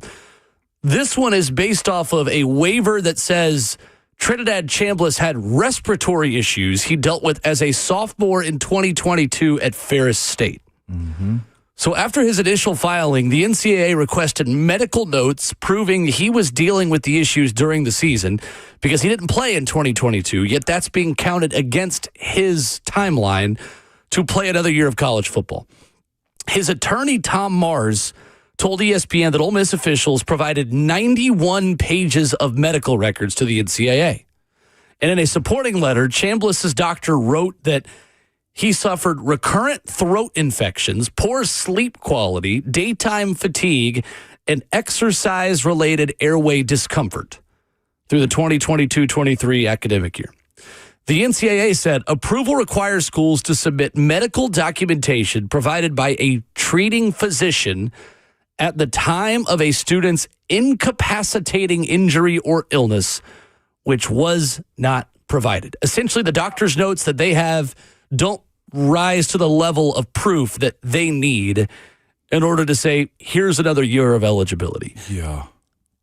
I think it's going to be interesting, Ramon, to see how much this case and now Chambliss taking this to Mississippi court, right, which is the last step for him, sets a precedent for Tennessee quarterback Joey Aguilar. It could. And here's the thing, though, too. What was the previous school that Trinidad Chambliss was at before? Ferris State. Ferris State is a part of the NCAA, correct? If I'm not mistaken, yes. Yes. Not a JUCO. So yes. Not a JUCO. So they are a part of it. That's this issue, too. The other part of it is this Ferris State's funding and their ability to be detailed in their medical. So the way it works, if you don't understand the training room, is this. Anytime you go in there, stuff is documented. It's put in a computer system where the head trainers write it down, what you got done and how they took care of you over this process. Now, I guess the issue for Ole Miss and Trinidad Chambliss is where did you get this information from? Because if they didn't have the facilities as far as the funding to track all of that in a computer system, and it wasn't actually documented, it just gave you a bag of ice and sent you on your way, or you just got time off from practice, or we don't know what's going on, or maybe it's just one doctor visit. What I'm getting at is this. When parents, and I guess athletes, if you listen to us this morning too, when you go to the training room and get checked out for anything, make sure it's documented. If it's a bag of ice, if I got ice and stim, if I got ultrasound, all those things have to be documented because, one, as far as the NFL is concerned, that's part of your worker comp. Now for Trinidad Chambliss, depending on what Ferris State reported in his medical file, is either accurate or not accurate because of how they wrote it down or how serious they took it. That's the issue, it seems to me, that they're dealing with right now is whatever his lung issue was, or his breathing issue was, they just gave him time off and nothing was for sure written in those documents that back this up. That's a problem. But it's not Trinidad Chambliss's fault. It's because he probably went to Ferris State and they don't have the medical facilities or network database to actually document everything that he needs in 2026. That's the issue. Interesting. Yeah. I hadn't thought about it that way, but that's a good point. That seems to me is because you're telling me, based upon the report from On 3, is they don't believe it. Where did you get all this paperwork from? Right. They don't have sufficient medical evidence to say that you lost that year and you should, without a shadow of a doubt, get it back. Yeah. So this will come down to whether a Mississippi judge grants an injunction for Trinidad Chambliss. And Joey Aguilar is in the same boat. Joey's injunction hearing was originally set for tomorrow. There is the working expectation that it also might be next Friday. Essentially, you have one NCAA lawyer who, funny enough, went to UT Law School. Wow. According to Adam Sparks of the Knoxville News-Sentinel, who is representing the NCAA in all three of these cases. In the Charles Bediako case, in the Joey Aguilar case, and in this Trinidad Chambliss case. Adam Sparks wrote about this yesterday in the Knoxville News-Sentinel. This attorney is a Tennessee Law School alumnus and played football at, I believe, Tennessee Tech. Taylor Askew is representing the NCAA in all three cases. Went to Webb School of Knoxville in Knoxville. Shout out to our guy. Go Vols. Comes back to Knoxville, Tennessee. So I would not expect him to be nearly as biased, by the way, to where he's from than maybe the judge in Knoxville, in Knoxville Chancery Court, who may or may not be, tied to Tennessee. But it's going to be interesting because I think it's while these cases are different, the ability of a local judge to set precedent in the first case, and then for the other two judges to either follow suit on the positive side or the negative side, I think is significant here.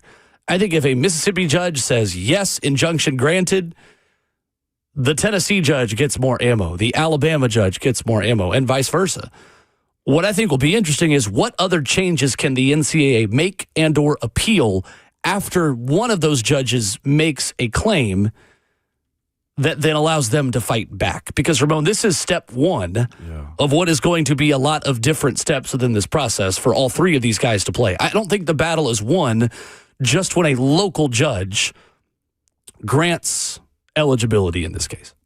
But here's the thing. I just don't see them stopping. Now, listen to Adam Spark. Yesterday when he was on Buckdom Show, it was just like, there's not much that could be had from this conversation, especially if they can just, on Joey's case from what I saw, like if the state does this and allows him to play and put the injunction in or the restraining order in, then it's almost settled at that point, because at that case, it becomes case after case, filing after filing, and delay after delay. That's what you're also banking on in these type of guys' situation as well, is the delays and how you can play the court circuit games of, we're not ready yet. We need more extra time. And what we do know, and sucks, but it is the way it is, football reigns supreme in these type of situations. No pun intended on the Supreme Court side of it. I do think, though, what is interesting is that this could create enough chaos to facilitate meaningful change for college athletics and for the NCAA.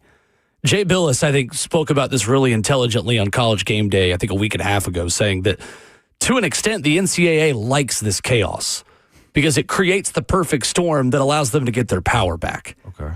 To be able to go to Congress and say, see what we're dealing with? Get us our power back. Give us the antitrust exemption. Or how do we work together to facilitate some sort of collective bargaining? Russ Dellinger wrote about it at On3 this morning, saying many college executives want to directly compensate their athletes, which they're already doing. But one, they don't want those athletes to become employees. Two, they want to limit transfer movement by, in all likelihood, restoring the original one-time transfer policy. Three, they want to enforce settlement rules as to police athlete compensation caps. That way, when LSU goes and doubles the cap to pay their football team, they can actually enforce it and say, hey, you can't do this. Yeah. And they want to protect eligibility standards, and 4 years means 4 years, or 5 years means 5 years. It is a long, convoluted yellow brick road pathway to get to that point, but I do think that this could create enough chaos to actually facilitate some kind of change. And that's why I think the NCAA sits by and just says, all right, let's go ahead, take us to court. Crash and burn. See what a judge says, but if you get this and you open Pandora's box and all of a sudden now we can just sue to play a fifth year for three different reasons. Right. A, you went pro and came back. B, you had insufficient medical evidence. Or C, you played a year in JUCO at the start of your clock, but you want to get that year back and another year at JUCO back. Like three different reasons to sue for eligibility. Hey, we got to clear this up, because all of a sudden AA baseball players could be knocking on the door of Josh Elander saying, hey, I play for the Jacksonville Jumbo Shrimp. I can still come back, right? If Charles Bediako can. because that's a problem. There's also that's another a big problem. kid that's trying to come back that actually played in NBA games. I think they said he already re-enrolled in UCLA. I forget his name off top. Yes, you're right. There is a UCLA player trying to do that as well. Yeah. It's messy. Really, really interesting. Really interesting. Charlie Baker said 3 weeks ago, we've got people in court with us that want 6, 7, 8 years. I'm not kidding. Says 95% of teams play by the rules. As in, most schools don't support a player whose eligibility is expired. Others, meanwhile, as is the case with Tennessee, file supportive briefs with the court and hold a roster spot for players who can help them win games. So we'll talk more about that with Joey at 8:20 and how he could impact Tennessee in the football sense. But it's interesting.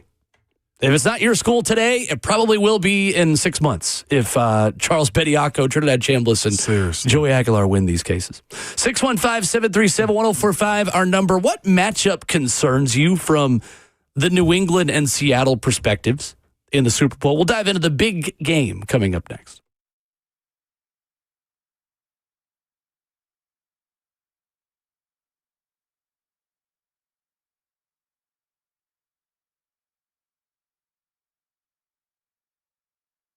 It's Ramon Foster for Hiller Plumbing, Heating, Cooling, and Electrical. Nobody likes dealing with, and I know it myself, a plumbing, HVAC, or an electrical emergency at all. Most of the time, you don't know what it will cost you if it'll get fixed right, or if it's somebody just trying to sell you something you do not need, and you know what I mean. That means when you get your bill, you'll see something on it and be like, I didn't pay for this or ask for it. Well, you're not going to run into that with Hiller, man. The price you're told, the price that you're actually paying. What you ask to be fixed is what will get fixed on your home, your house, your dwelling, okay? They've been in business for over 35 years and are family-owned and operated. Their techs, very professional, very experienced, and very trustworthy as well. When they're on their way, you'll receive a photo of the tech that's coming to your house and a link to track them in real time so you're not sitting around wasting your time. Listen, if you've had some HVAC issues over this last cold snap that we've had, or a plumbing issue because water's starting to melt and is backing up the systems around your house, or the electrical part is just kind of gone AWire itself, reach out to the company I trust, man. And this is the company I do business with often, because owning a house, you have these type of issues. But go to happyhiller.com and make sure you tell them that Ramon sent you.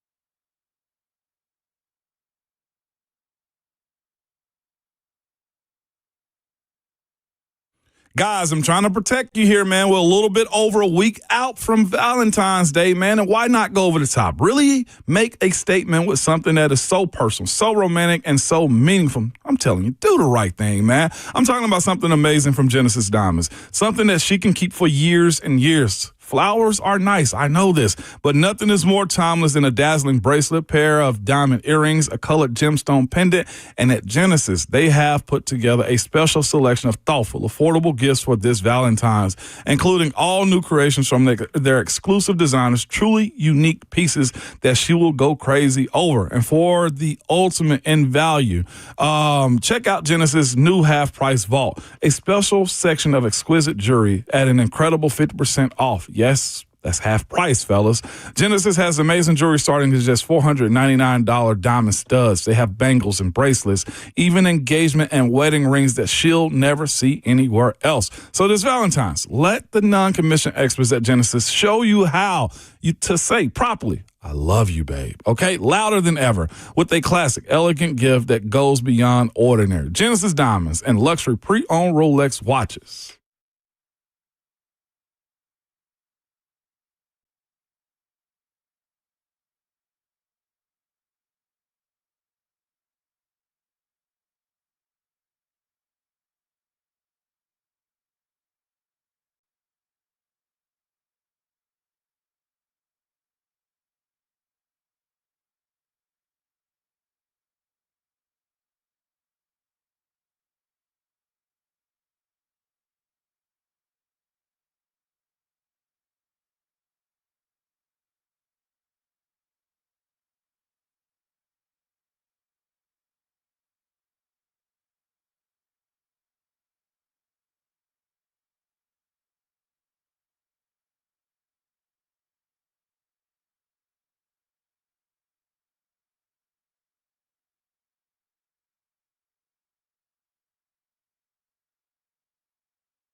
8:02, good morning, live from the Circus Sports at the Mint Kentucky Downs studio. I'm Justin Hawkins. The Nashville Predators fall 6-5 in overtime at home last night to the Minnesota Wild. In all three games between the Wild and the Predators this season, they've gone to overtime. Minnesota holds that 2-1 edge. The Predators had 5 different goal scorers last night. Meanwhile, Matt Boldy for the Wild scored a hat trick in the first 13 minutes of the game.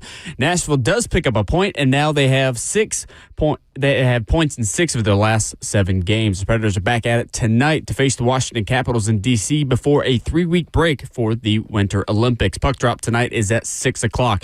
In Super Bowl 16 news, a situation to monitor for the Seahawks as rookie safety Nick Emanwari suffered an ankle injury at practice on Wednesday, and he was listed as a limited participant. Sam Darnold was also limited in practice with an oblique injury, but he says he's ready to go for Sunday. For the Patriots, quarterback Drake May was listed as a full participant in practice yesterday despite having a shoulder injury, but linebacker Robert Spillane for the Patriots was listed as a non-participant. For all your foundation repair and waterproofing needs, you got to go to USSTN.com. Breaking news at once on your home for the Titans and Vols. This is 104.5 The Zone.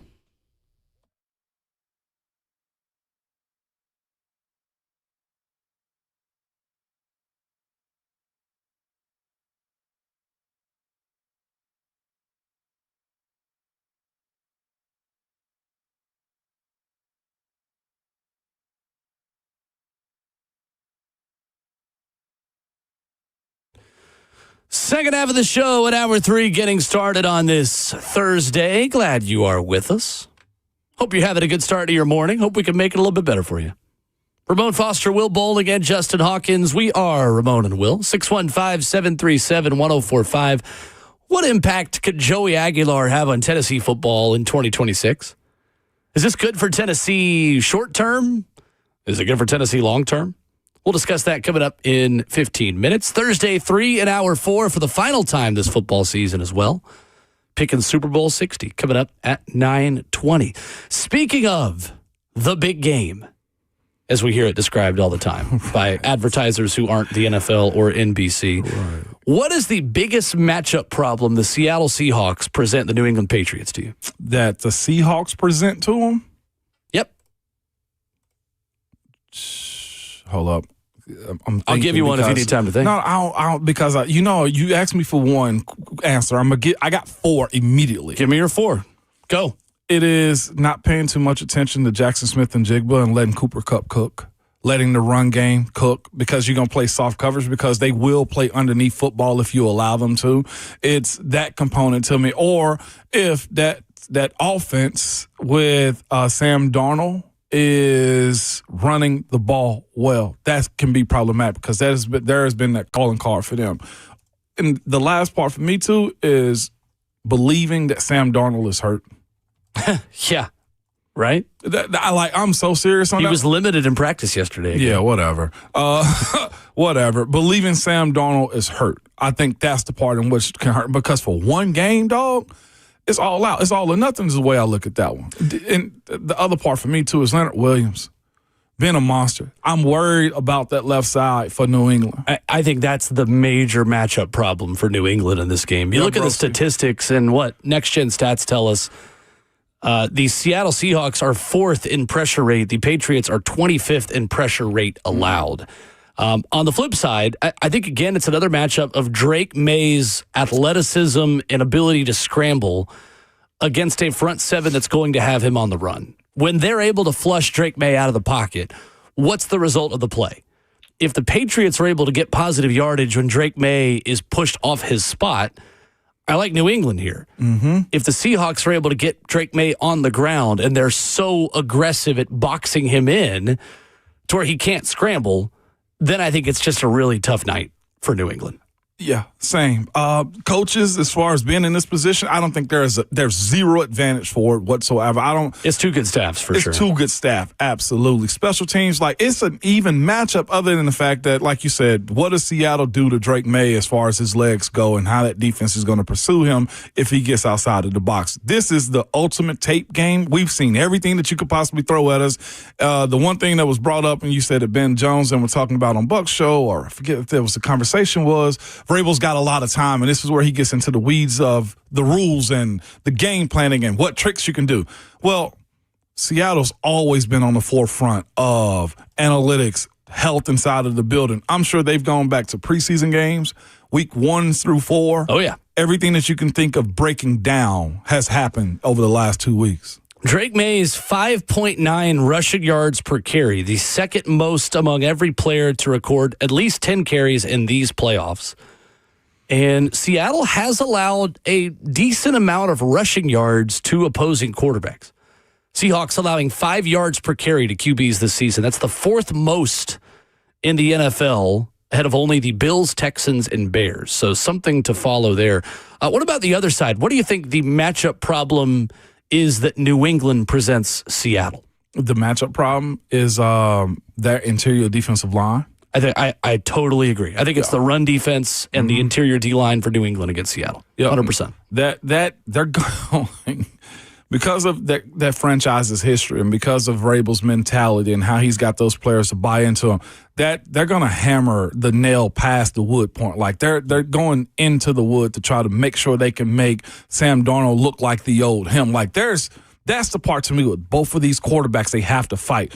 The youthful side of Drake May, understanding the weight. His fumble luck has gotten him to the Super Bowl, and it could run out all at once. You can't be careless. You cannot be careless. 20 fumbles this season for Drake May. And I think we all are waiting for, especially against that Robert Saleh San Francisco 49ers defense, Sam Darnold's moment. Like, brother, are you past that point? And I'm hoping that it doesn't for him because I love the story of what it is for him.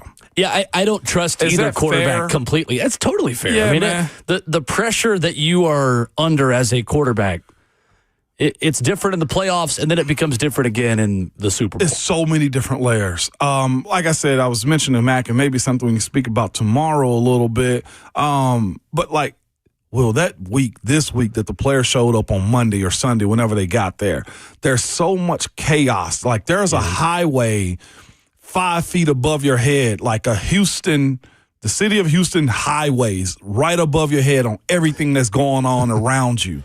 And like your level of focus into this week, like you got to be very professional about this thing. And that's where it can create problems for such a young group. You got 2 young dudes on the left side of that New England's offensive line. You do? On top of a second-year quarterback. Yeah, you do. They don't even understand. Like they got zero knowledge of what they're about to get themselves into. Or how hard it is to get to this game because they've just done it in years 1 and 2, right? Jared Wilson's second year. Either second or third. I'll look it up. But Jared Wilson? Yeah. It's his first year at left guard.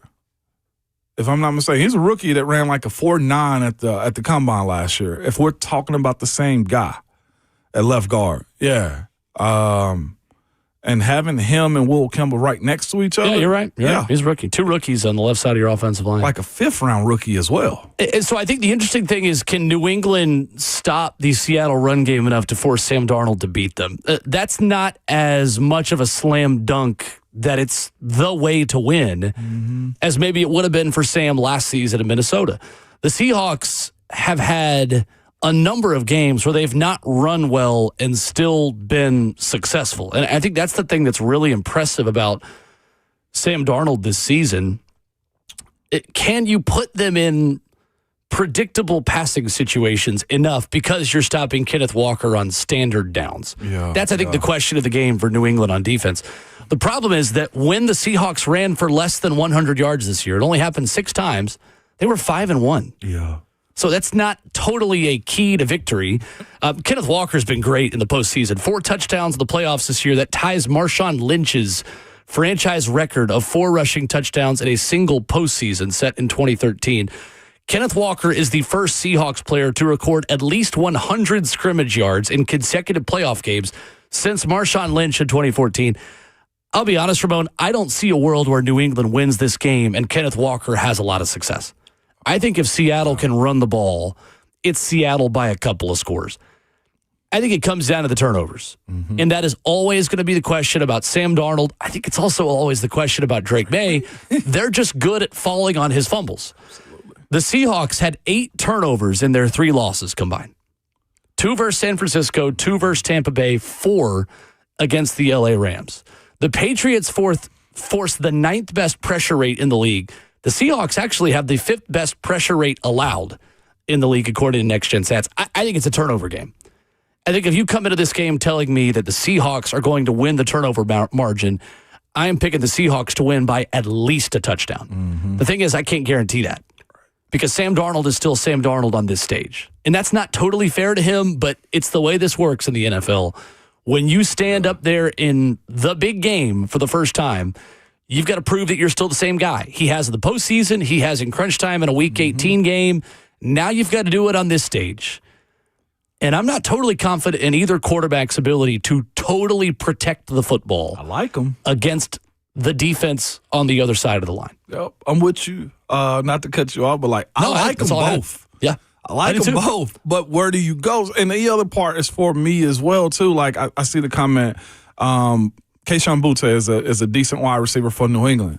But this is also a really good secondary and defense that's good and disciplined. Both teams have 1s, 2s, and 3s. I mean, both teams have legitimate weapons up and down the roster. Yeah, Diggs he's still a bona fide threat. He's a 1, but I'm taking Jackson Smith and Jigba over him. Yeah, I think I'd probably take Seattle's supporting cast. That's what JSN was the best receiver in the league this year, and Cooper Kupp has shown no signs of slowing down. And when he's been healthy, he's always been good. He's just always hurt. I guess the question is for either one of those squads, because I'm thinking of New England and the style. I'm like, where's the surprise component coming from? Yeah. Who is Elijah Arroyo as far as tight ends that you're going to go to in this game? A.J. Barner. Like, where does New England going as far as what if they shut down Kayshon Boutte and Stephon Diggs? What if they double the stars? We got 2 tight ends too, and Hunter Henry and Austin Hooper. Yeah. There are different options who can beat you in different ways. I think it comes down to who wins the turnover margin in this game. And each team has a match on the other side of the ball, to your point. Mm-hmm. Like the defensive lineman, Milton Williams. Okay, well, they also have Leonard Williams on the other side. Christian Gonzalez against Jackson Smith and Jigba is as good as it gets. As good as it gets. And the way that he will try to shut down the most productive receiver in the league this year. Before you, is this truly the best AFC team, best NFC team? Or could there have been a replacement for New England?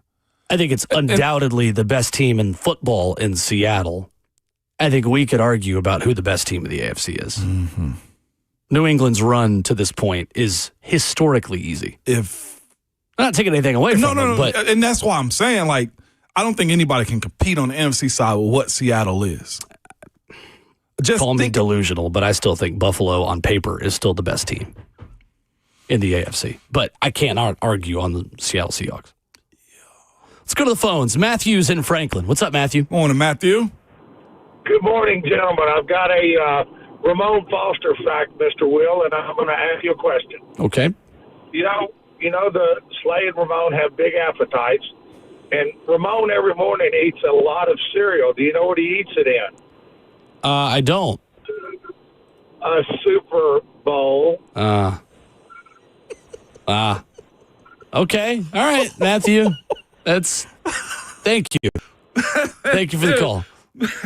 Super Bowl. Just one. I'm messing with it. One constructive comment. It would have been funnier if you'd said, Ramon, this time of year when it gets cold for lunch, he loves eating soups. What does he eat it in? A soup bowl. That would have been a little bit better. I'm messing with it, Matthew. It doesn't yet still rise to the level of a chuckle. I'm rolling. That would have made it a little better. I ain't gonna leave you hanging, Matthew. But I appreciate the effort. I'll sit down and smoke a stogie with you. We'll hash this one out. A soup or bowl. Like, I'm messing with it. Wait, which one? A soup or a bowl? That's what you said. Yes. Okay. See what I'm saying? Like, I'm helping Matthew out in this process. Coming up, we're there. The impact Joey Aguilar could have on Tennessee football in 2026. Team Matthew 2026.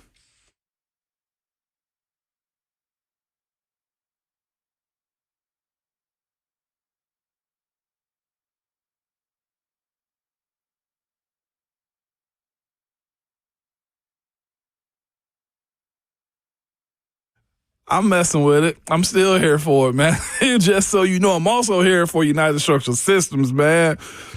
Man, Tennessee was hit hard by the severe weather last month and Winter Storm Fern, man, as communities across Tennessee They continue to work and to rebuild from flooded homes to storm-damaged schools to infrastructure weakened by melting snow and ice.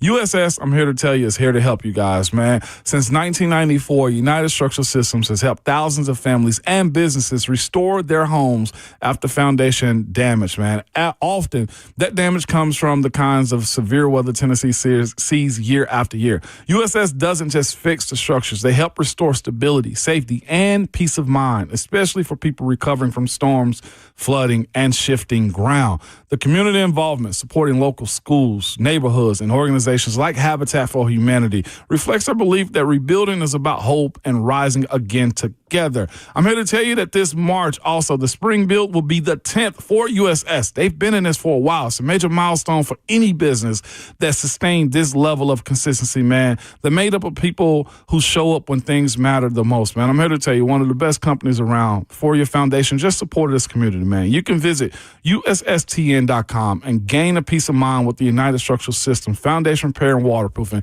And you guys make sure you tell them that Ramon sent you.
So you can add Tennessee into the list of fan bases that feel kind of weird right now.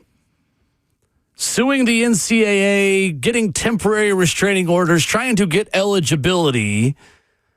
Let's just talk about it from the football perspective. How does Joey Aguilar potentially impact Tennessee football in 2026? I think, wow, you wanted my answer right now? Ramon and Will, 104.5 The Zone. Ramon Foster, Will Bowling at Ramon and Will. What do you think? I think immediately positively, because you look at some of the preseason rankings that have the Vols with George McIntyre ranked as, I think, like the 15th or 16th quarterback coming into the season. Which, by the way, is stupid. It is. At SEC Unfiltered. When is Josh Heupel ever going to have the worst quarterback in the SEC? It's never going to happen. Ever. Yeah. Go ahead. But that, rage bait is what that is. It was ridiculous. Calm down. Come on now. Between Matthew, I will not calm down. In the Chris history, Phillips, SEC Unfiltered. In the history, you know exactly what you're doing. All right, sorry. Go ahead. I'm going to turn my mic off. In the history of calm down, never has a person ever calmed down. Okay. Case in point, Will just now. I have some calming words for you, Will. What do you got for him, Hall? I love you, babe. Fellas. Turn my mic off. Will turn his mic off. He's so gaslit right now, he will not speak anymore. He's breathing. I'm suspending myself. No. He sounds like he outside the window speaking.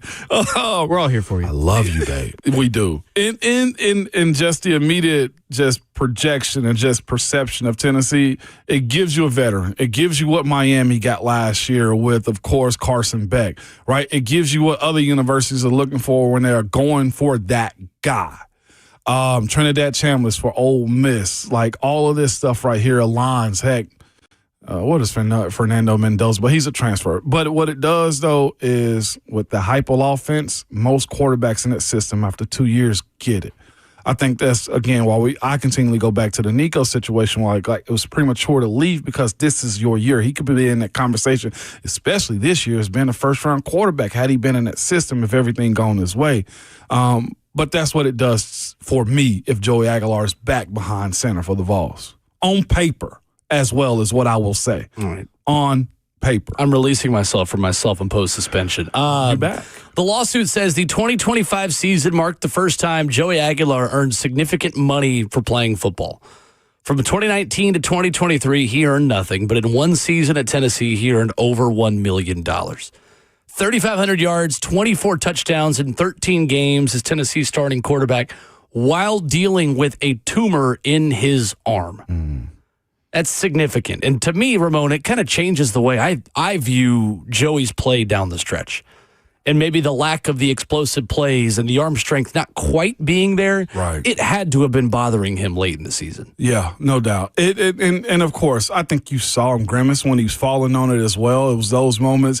And publicly didn't complain about it. Wasn't an issue for him. I talked to him after the game and everything. I actually saw him here in on Vanderbilt's campus during the bowl game, and he didn't mention it. So I'm looking at this situation and say, there used to be the gray shirt, the medical red shirt that's involved in all of this as well. They're already talking about doing 5 hard years for players moving forward. Anyway, we're getting into a situation as far as the NCAA, our coaches are speaking of having played in 7 games and still preserve your red shirt. Crazy. Repeat again. They're going to allow freshmen to play in 7. They want to. Hasn't been ratified yet. But it's been brought up and the conversation is being had about it. So time on the job is going to be allowed for 5 years and also extensive amounts of contributions. It would be one or the other, the way I understand. Is it one or the other? I don't think so. What I think is going to end up happening is you get 5 years to play 5 years. Flat. And if you get hurt for one of those years, tough. We're going to give you an extra 5th one anyway. So you don't get to petition for a 6th one. You just get a blanket 5 years that's going to have to be collectively bargained for. I'll say this from a parental side as a parent that has high schoolers. Eventually, I'm about my youngest coming up. This does take away rosters. This does muddy the water as far as kids wanting to chase their dreams in college. Maybe they got to go down the lower level before they get to the highest level. As a parent, that's somewhat. I'm side-eyeing that side of it. I don't like that, to be quite honest with you.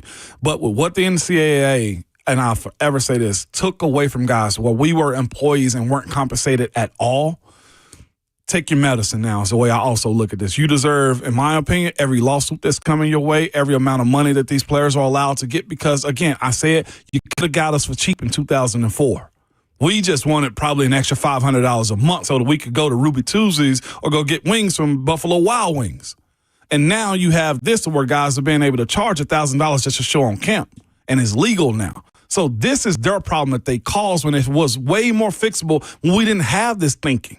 So I'm pro Joey, the human, going and get this $2+ million this year because, again, I'm ranting now because I'm getting ticked off. But we watch you guys, and I say you coaches, you administrators, you NCAA board of director people fly private jets and make millions of dollars, and watch us play 4 years, get injured, leave that university with zero. A lot of my guys that I know ain't even specializing in their degrees. Oh, you got a free education. Damn that. Screw that. That does nothing for you. You got hundreds of thousands of dollars minimum on the backs of free labor. What's a scholarship if I have no work experience? Nothing. I'm lucky in mine. I will agree with that. I got some teammates that look at me, man, they always got you. It's like, yeah, man, but like I went to the NFL. I got my education. I was in great standing with the university. I speak to people all the time. Not everybody has this pathway. Not even close. And you got a degree too. Exactly. Right. Not everybody goes this pathway. And a lot of those people that are involved with the NCAA, I'll be quite honest with you, I don't think they deserve all that they get. Now, Joey having the ability, or Badiako getting his, or Trinidad Tamlis getting it, y'all caused this. Bloomington, Indiana, that's where the NCAA headquarters is. Indianapolis. Straight bullet y'all for caused Bloomington. this, is what I would say. I hope Joey wins. You know what? I changed my tune on Badiako because they allowed this to happen. If I think back to the 05 season, which I couldn't afford a Greyhound ticket home on Christmas break because I didn't have the money to go do it, so be it. Deal with it. I hope you get sued again is what I would tell the NCAA. So Joey Aguilar has played 3 seasons at Division I schools and is arguing for a 4th. He played 2 years at Appalachian State in 2023 and 24. He spent last season, of course, at Tennessee. He spent 4 seasons in junior college before he jumped to the D1 level. So he redshirted at City College of San Francisco in 2019. The COVID pandemic canceled his 2020 season, and then he spent 2 years at Diablo Valley from 2021 to 22. So he has played 5 seasons of college football. He redshirted for another, had the pandemic for another. But the challenge of the Diego Pavia case last year is that if you're not going to count 1 year in JUCO to allow a player to have another season, why should a second year of JUCO keep you from having a second free season? You set that precedent. And so that is what these local courts have to go off of. Here's what I hate. I don't like that Tennessee, Alabama, and Ole Miss are standing by while their athletes go to a local judge who has potentially a rooting interest. I think it's a little slimy. And that part of it? Yeah. Okay. Yeah. I don't like the fact that a local judge who is a booster can overturn something that everyone else is playing by the rules of. That's what I hate about this. Okay. I understand the case. I don't like the way Tennessee's going about it. I don't like the way Alabama's going about it. I don't like the way Ole Miss is going about it. So that's number one. Yes, Tennessee would be better with Joey Aguilar in terms of their higher floor. I can't guarantee, though, this is the best thing long-term for Tennessee football. Because if you lose George McIntyre to the transfer portal after this season because you allowed Joey Aguilar to come back and you've got a redshirt freshman, Faison Brandon, and you play quarterback roulette in the transfer portal again, which we know requires you to overpay. We're just back to square one and we're having the same conversations. Or does Joey want to sue again for a 7th year? Because I don't know. You could probably find another Tennessee fan judge. Where does it end? Where does it stop? At some point, college careers have got to end. I love Joey Aguilar. If he is a Tennessee quarterback in 2026, I'm going to be excited as a fan. But this is not good for college sports. To be able to just look for a judge who likes your program, who may or may not give money to the program, and try to just get around the rules that you as member institutions created. The NCAA is made up of the schools. There's not just this big bad NCAA that rules based off of what they want to do. The NCAA is made up of the colleges. The colleges and ADs and presidents set these rules. You can't have your cake and eat it too. Now you've got to follow the rules that you set. And I don't like the way Tennessee's going about this. I want to see George McIntyre. You recruited George McIntyre and believed in him coming out of high school for a number of reasons. Yeah. Trust those reasons now, 2 years down the road. I'd rather see George. I don't like Tennessee getting involved in this. I'm with you. And there's so many different, I guess, branches to this tree that are involved in it as well. Correct. And so many different interests that boil down to it as well, right? You look at Merklinger leaving. Why? Because George is there. That's the issue that you're going to run into in 2027. And the writing was on the wall that when George started to get reps ahead of Jake late in the season, it was a foregone conclusion. How do you sit Faison, right? If George does play next year and he's a one and done and go to the league, like, how do you keep him patient? How do you also continue to pay him just to sit?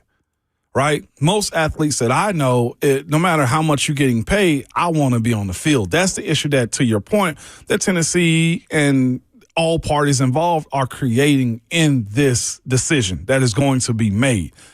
But the issue that you have is what everybody's dealing with now in college sports, the preservation of your job as a head coach. And I can empathize with Josh Heupel. And that's why I'm saying it's so many different branches to because this. The best thing for Josh Heupel to secure his job beyond $2026 a year, the best thing for him long term is to survive. Because that's what college football is right now. Unless you just got hired or just won a national championship, it is survival of the fittest. So, yes, that part. Now, let's bring all that together. It's taken care of. And let's say Joey doesn't go. Now, the fan side of it, that's where it also gets like, okay. And the fan pressure on Josh to, you just had your rebuilding year. Now you got to go win 9 or 10 games again. Or for the huge majority Preferably that's saying, 10. we want Faison, we want George McIntyre. Are you also willing on Saturday to get joked and trolled and mocked if there's growing pains of George or Faison? And be the bad guy, however you spin it. Which one do you want? Do you want the opportunity of knowing that Joey is probably the best option because it's 2 years in the system of actually playing? I know some people are like, well, George, 2 years in the system too. Right. But real playing time. In the system, right. Are you willing to watch Texas come into Knoxville and beat you or having to deal with LSU? Because you want to go with George. The experience matters. I'm not sure what George McIntyre's abilities are as a starter in the SEC in college football. I'm not, and neither is anybody else. But the pressure to win and put him on the spot, are you still going to show up if the season is 7-5, 8-4? Are you still going to be team, we need to play the 5 stars when you'll see at other schools, right, with Sam Levitt at LSU? What if they go on and make a big run? Are you changing your tune in 2027? Go get a veteran. Like, we're going to be wishy-washy in this entire process of watching all this unfold until something actually happens that sets a main line or baseline for what's allowed and what's not allowed. Because, again, you had a sitting starter at Washington that was willing to jump in the portal to go to LSU. Like, these are the things you're going to be dealing with moving forward because every team that's trying to compete wants to have the oldest team they can with the most experience. Right. And that 5-star is making a lot of sense to you, and I want to see George play too. But I know this as well. It's hell been in that booth calling games when the Vols are losing. Yeah, it is. Okay? Or in that stadium or at the TV or in a bar. It is. And to an extent, Urban Meyer last season was right in that, yes, Josh Heupel will be known as the guy that took a stand on Nico. But that doesn't help you when you're losing to your rivals. It don't. We're not all going to hold hands around the midfield logo and say, hey, I'm glad we took a stand after you lose to Vanderbilt. No, you want to beat Vanderbilt. You want to beat them. And that was the kind of loss that gets people fired, and it did. I mean, there's just no way around it. Like, it contributed to Tim Banks no longer being the defensive coordinator. I just want to know where it ends. Because if you win these kinds of cases, like, what else is up for debate in local courts with judges who like your team? So I got a question for you. Which one matters more? The age that you are in college or the years you play? Because some kids are going to go, and I say kids. I care less about the age. It's how many years you're allowed to play. It's how many years you get, yeah. Because you're going to have different players with different religious, personal, family, BYU, like a different travel. Like, where did you grow up in another country? Like, did you finish school at a different age? Like, you're always going to have 19 or 20-year-old freshmen at BYU, Utah, like the schools like that with the Mormon mission. Right. Yeah. Like, it's going to be hard to ever totally get that out. But once your clock starts, it's got to also have a verified ending time of how long you're able to be around sports. In college. I think it might do more harm than good for Tennessee totally embracing Joey for 2026. I see a comment. I know we up against a break. Mayor Ron goes, yeah, so education's not a part of it anymore? Ron, I ain't even going to call you mayor on this one. It's not been for a long time. Look at the degrees that guys are getting. Yeah, Sociology, psychology. Respectfully. PE. And event planning. I've talked with coaches about this at different schools, at different places. After COVID, when online classes became that much more prevalent, class got even more irrelevant after COVID. Because now the professors, Ramon, I had one coach at one point tell me, the professors don't even want to go to class. No. They want to do it online. No. Like, as soon as these guys started over on top of the table, making millions of dollars, class became even more irrelevant. So that's not even a part of this anymore. They're not even, just to add more to it, I'm not sure about the freshmen. But Ron, they not even going to class. No. They're not walking the campus. No, for sure. As much anymore. I'll say as much anymore. That ship sailed years ago. Unless there's a presentation, they're not even doing it. Open for your feedback on this for Tennessee fans. Would love to hear where you are at with this. Are you embracing being the villain and Joey Aguilar playing again, 615-737-1045, or do you want to see George McIntyre? We'll get to your reaction next.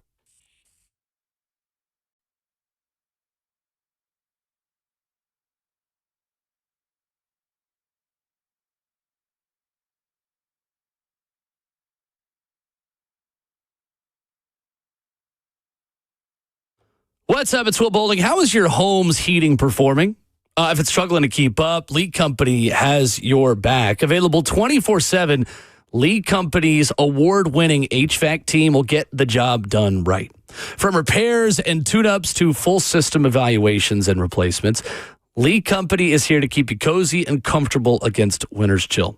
You can contact League Company online at leaguecompany.com. That's leaguecompany.com for professional heating service from the company with over 80 years of experience serving Middle Tennessee. Whether you're new to the area or you've been here for a while, you've seen the League Company fleet of vehicles driving around. Strong in numbers. It means that 24/7 really is 24/7. When you got an issue around the house, they're there to take care of it. They're going to be kind in the way they deal with you. They are a great business with great ties to this community. So check them out. LeagueCompany.com. Professional heating service if your system's not keeping up with winter. Online, LeagueCompany.com. That's League Company, all you need.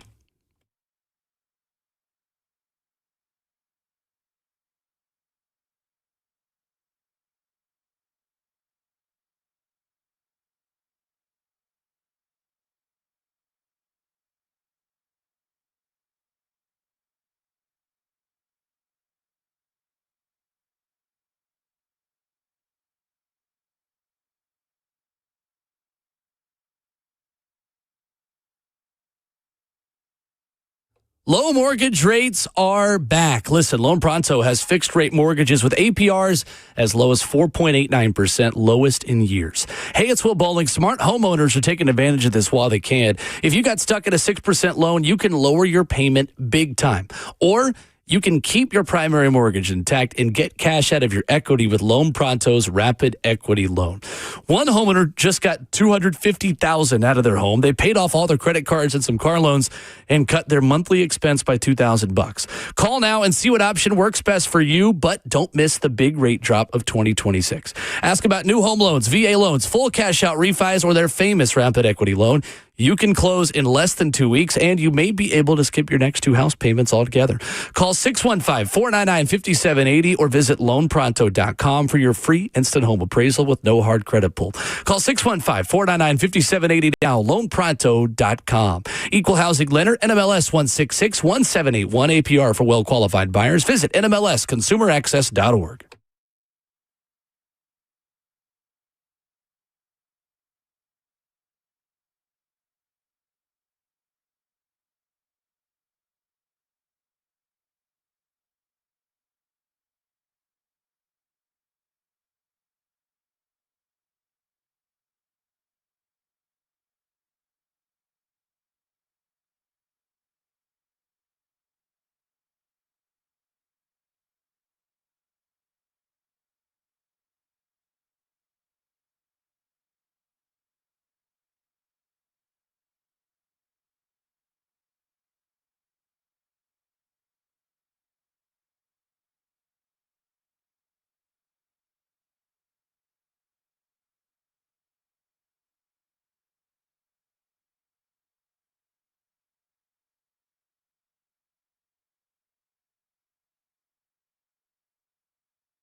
Wrapping up hour 3 on Ramon and Will and open for your feedback. And I'm curious where Vols fans are on this, Ramon.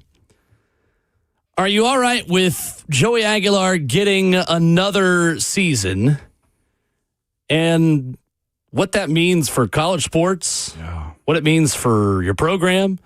Would you rather see George McIntyre? Let's go to Tom in the Borough first up on this. What's up, Tom? Morning, Tom. Yeah, how you doing? First of all this stuff, whatever, with eligibility stuff, I don't agree with any of it at all. It's like, I don't know why the college rankings, why can't they model their program a little bit after the high school, where I believe you can't play any sports when you're after 19 years old. Mm-hmm. Why can't they come up with an age, say like 25, and you're done, period. I don't agree. You got some of these guys are 26, 27-year-olds old, and they're going up against 17 and 18-year-olds, you know, and it's like, at a point, it gets to a point where it's a safety thing. You know, you got a 26, 27-year-old guy playing college football going up against a 17-year-old. You know, naturally they're a lot bigger, stronger, and you're looking for the safety of the game like that, like kind of like high school does it. I mean, what prevents say like me, I say if I'm 23 years old and I dropped out of school like that, why can't I go? I should go back to the high school and play my last year. That's true. It's kind of the same situation. But I mean.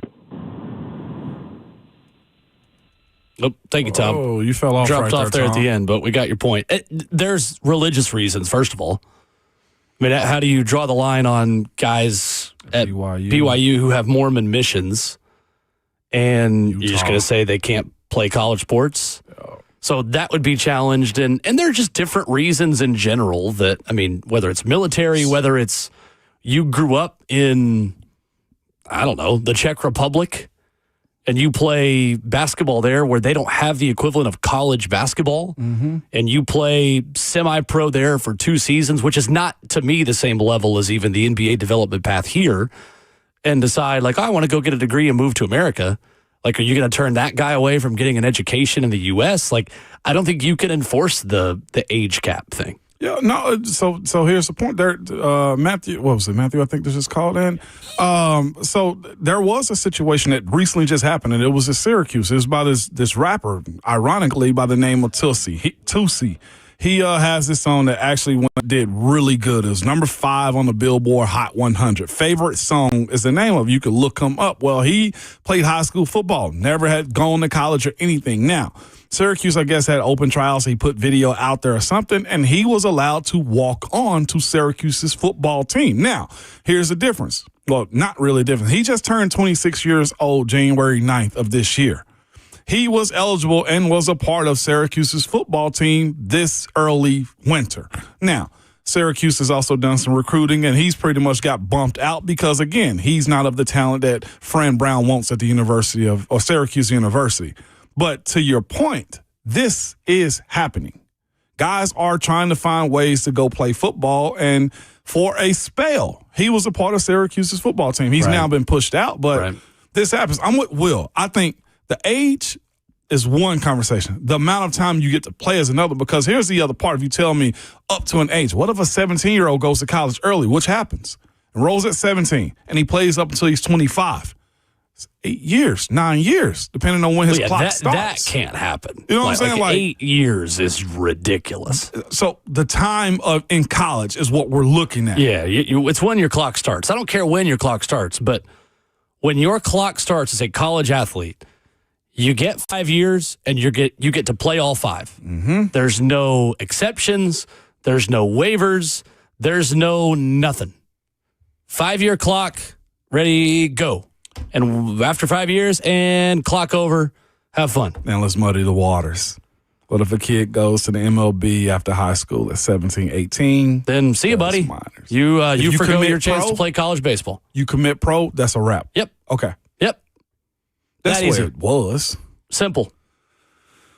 What about Kyler Murray's situation? I got so many different scenarios. All of it has to be it. Because if Kyler Murray chooses to go back to college, not him, but as Mike Keefe brought up, Kelly Washington's situation.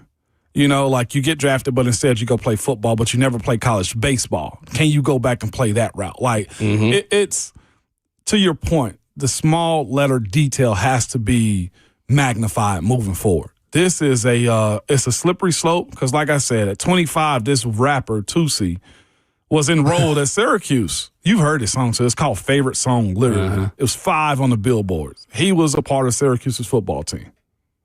Yeah, at 25, 26. It's a little different. So his clock starts at 26 years old. He's 30 if he plays 4 years. Yeah. He's 30. He's 30. I know. It's interesting. It is important that collective bargaining happens.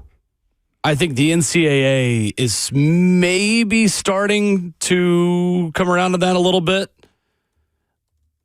They don't want it, but I think that Danny White's adamant about this, in that collective bargaining is the thing that's got to happen in order for the antitrust laws to be out of this. I don't think you can just give a blanket antitrust exemption. I don't think that's the way forward here. I think even that gets challenged. I think it's Congress being involved in this is not the best way forward. To me, it is, are you going to be able to collectively bargain between players and coaches to enforce rules that you all set together? I don't think they can. Right now, unless somebody's ready to be a jerk about it, I don't think they can, because here's the other part. Some of the loudest people that are probably opposed this, when Saturdays hit in the fall, or that first game against your rival in a destination city in Atlanta or Miami, and your team is getting smoked by a veteran player, your tone changes. Yeah. I think Vols fans' tones are changing from the Charles Bediako situation to Joey Aguilar. And I think there's a lot of truth to that, too. It's interesting because in the spring, and I think in general, Tennessee fans don't mind being the villain. I don't think the average Tennessee fan really cares. I don't think so either. Just win, baby. But it's difficult when you've just crushed Charles Bediako and crushed Alabama and crushed Nate Oates, and rightfully so. I think if you were on that side, you've got to stay on that side. And that's the side I'm going to stay on. This is bad for college sports. Tennessee shouldn't be involved. And let's go ahead and trust the guy that we've recruited since he was a sophomore in high school, in George McIntyre. The Vols are 10-0 going into like. That'd be great. Like, again, like the floor is higher. You know what you're getting. I just always believe in Josh Heupel quarterbacks. He will always have good quarterback play. It's the least of my concern. Ironic thing is the one year he didn't really have great quarterback play. They made the college football playoff.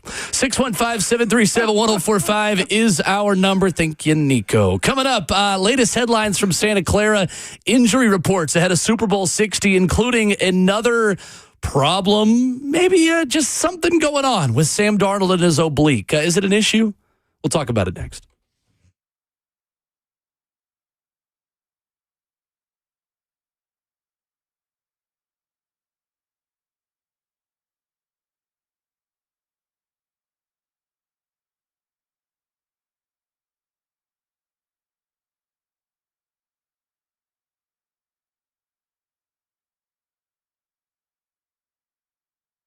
It's Ramon Foster here. I'm here to tell you guys about my friends at Jewel Roofing. Yes, with 2 L's and exteriors, man. They are a trusted, family-owned Middle Tennessee company. It's been serving from Clarksville to Murfreesboro for over 25 years. If you think about it logistically, that's from top to bottom, okay, across the mid-state, man. They stand out by building relationships and earning trust through referrals, never through those high-pressure tactics or door knocking or storm chasing at all. If you're concerned about your roof, man, which, of course, we dealt with a lot of snow and ice expands and creates little crevices in your roof, and you might have a leak or something like that. Well, I'm here to tell you this, man. Jewel Roofing and Exteriors, they provide clear estimates with no surprise fees, and they offer flexible financing options as well. So you can get the roof work you need without the delay. Builders and homeowners trust them, okay? And I do as well. I had an issue on top of my roof. They got on top of that quick fix. Let me know that I was fine for years ago, man. Hear me out. For a roofer that you can trust and count on, and that is local, call 615-868-9999 or visit jewelroofing.com. That's Jewel Roofing with 2 L's.com.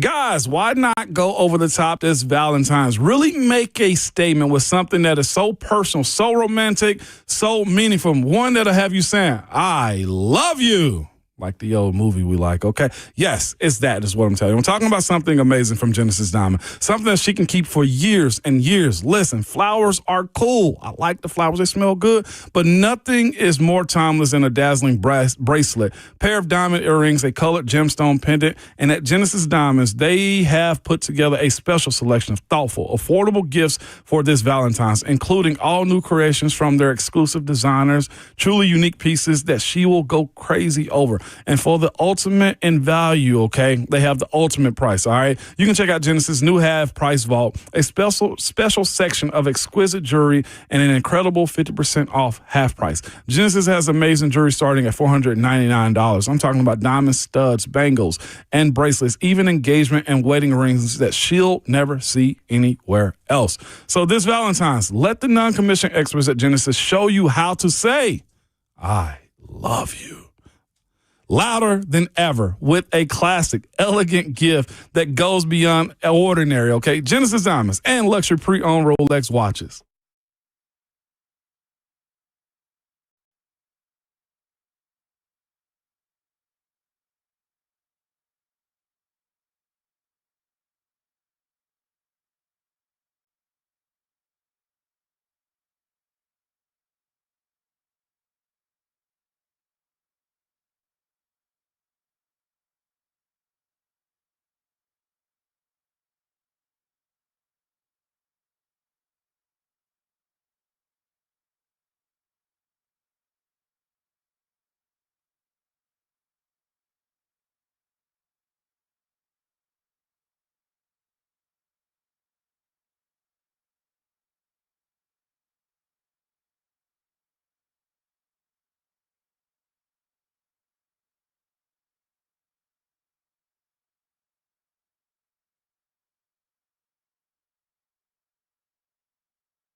.902, good morning, live from the Circus Sports at the Mid-Kentucky Downs studio. I'm Justin Hawkins. The Nashville Predators fell 6-5 in overtime at home last night at Bridgestone Arena to the Minnesota Wild. All three games this season between the Wild and the Preds have gone to overtime. Minnesota holds that edge, 2-1.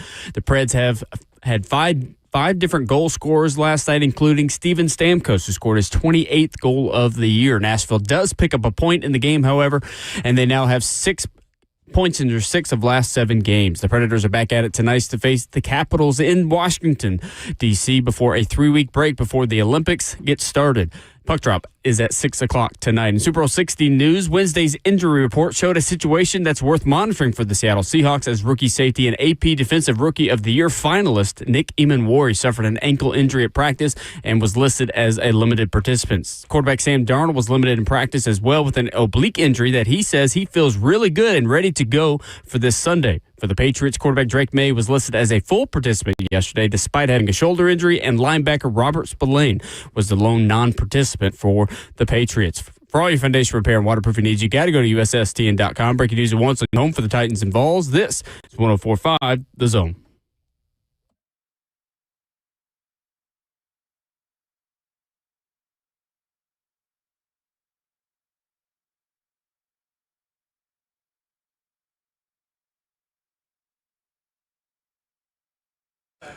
Away we go into the fourth and final hour of the show. Ramon and Will on 104.5 The Zone. Whole crew in studio. Justin Hawkins, our producer.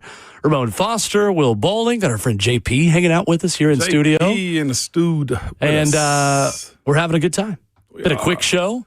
One more hour left. Thursday 3 final picks of the year. Coming up here in 15 minutes. All of us with a chance still to win. There we are. On our Thursday 3 picks. Where are you getting your third from? There's only really 2 options this weekend props. unless we go on. I didn't know we were doing props. So I've said this for months. What are you talking about? We just not doing money line. Correct. So, all right, here are the rules. Here are That's the rules. harder than almost any Here are the prop. rules. No, it's not that Props bad. are fun. So it's the same. It's the same as always. Anything minus 120 odds or worse. So minus 120 up to like the plus money. Like you could take, I don't know, if it's on DraftKings Sportsbook, I'll let you take it. Well, see, I can As long log as, on so there. it can't be like 130, minus 130, but it can be minus 120. We could even play do you want to test out what you want to do, and I'll tell you what the odds are? Jackson Smith and Jigba passing yards, I guess. Let me see what his That's total not is. a thing. Well, It's not a receiving prop yards. bet? Why would that not Receiving be? yards. Yes, it is. Receiving. I knew what you were saying. Me. I Okay, knew what you in were the parking saying. lot. Yeah, no. It's all good. Hawk is choosing violence the last hour. I get it. He's just not waking up. How much you want?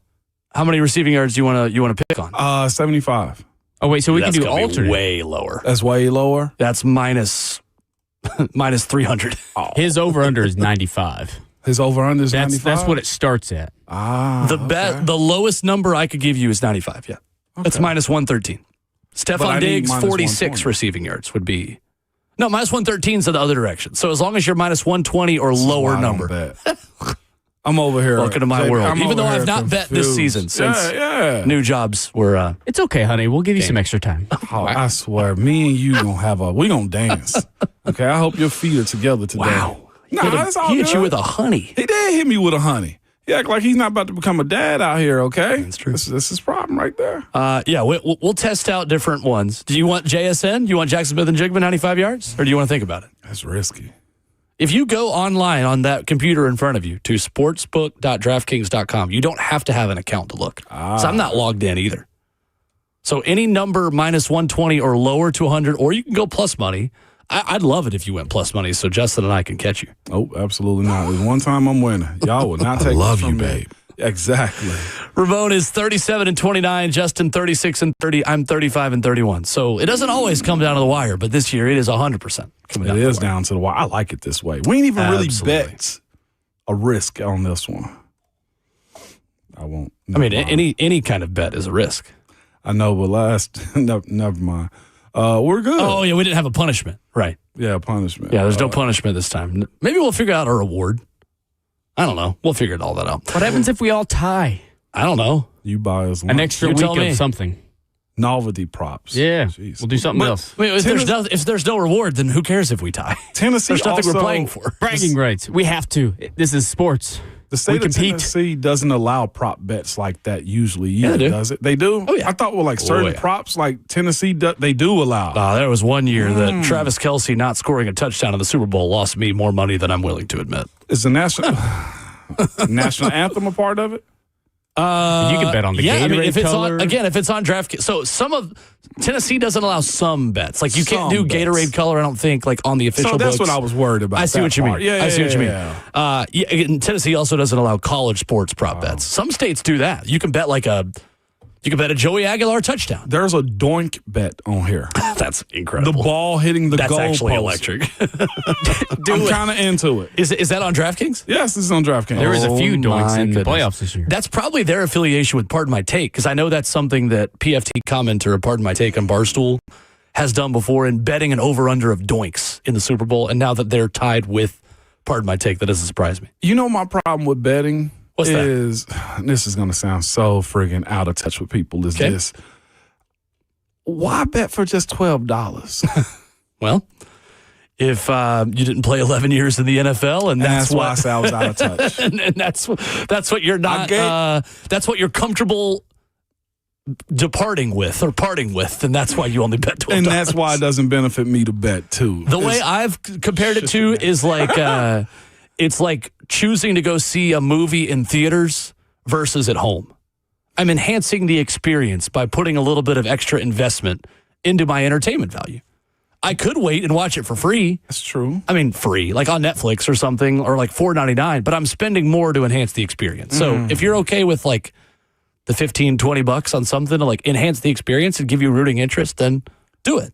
But that's not for everybody. I listen too much to Savage and his bets to where his is like plus 1,000 on the day. Like, that's where I'm at. See, and that's because he puts like 10 together for one parlay. Yes. And that's a great way to lose your money. But if you're on Slay, it's a great way to make money because he's really good at it. That's what I'm saying. Like, please don't come I'm buying down points if I have to. Sure. It needs to be worth it to me with an F. Worth it. Worth to it. me. Okay. Like, I get it. Like I said, I'm out of touch with that. Sam Darnold had another limited practice yesterday. He has not had a full practice since injuring his left oblique on January the 15th, with 4 days to go to the Super Bowl yesterday. Mike McDonald nor Sam Darnold really were concerned. Sam Darnold says it feels really good. The time off has helped a little bit. I'm always just going to take it one step at a time. Seahawks pretty healthy at this point, and Mike McDonald said his quarterback is in a great spot. Yeah. Do you care about the oblique at this point, Ramon? Not even a little bit. Yeah. He gonna get shot up so much and take Toradol and have a nerve blocker, and he's been sleeping in a the red laser therapy. Like, man, he's good. It's that cryo chamber they revived Matthew Stafford from. We had guys who used to travel with theirs. Really? Yeah. My goodness. Well, I'll put it this way. We had a doctor, an external doctor that would travel with his to wherever we were. And, like, it was times before games, I'd be in the hotel just laid up in the hyperbaric chamber. Wow. Yeah. Now, what does that do to you? It puts concentrated amounts of oxygen in your body. Is what to be real with you, it really doesn't do anything the night before.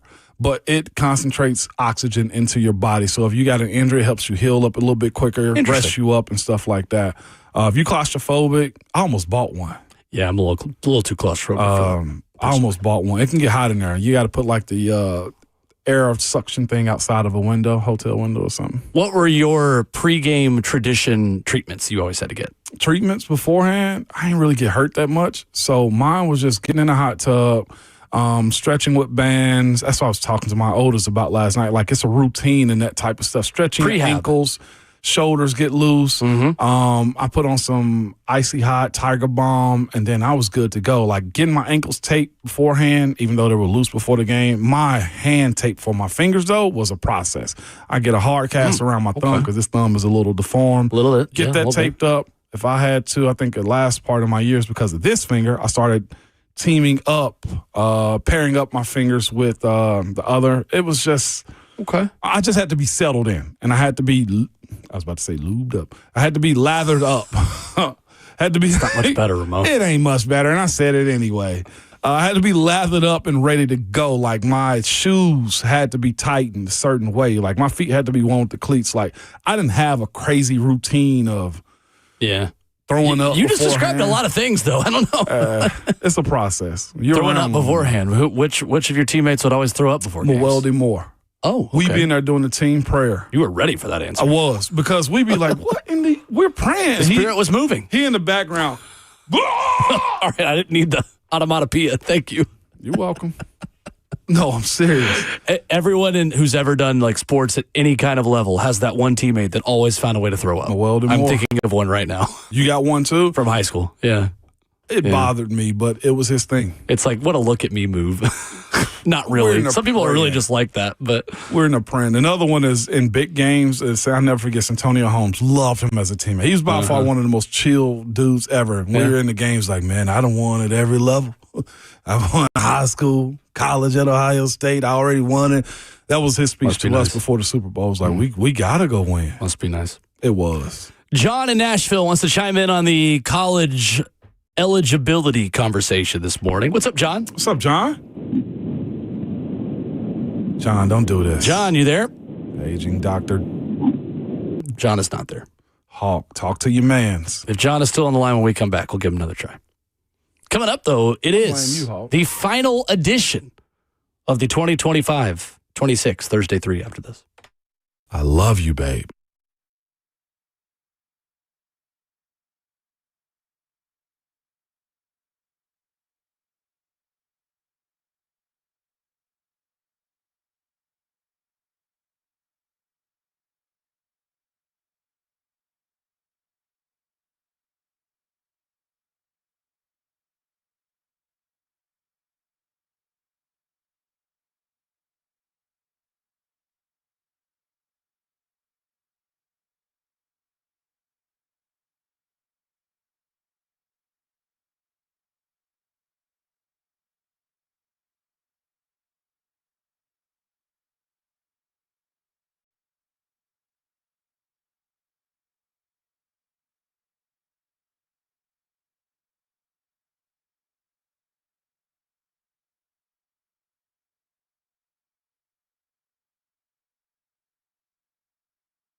Folded them and holded them for the final time this football season. Kind of bittersweet, right?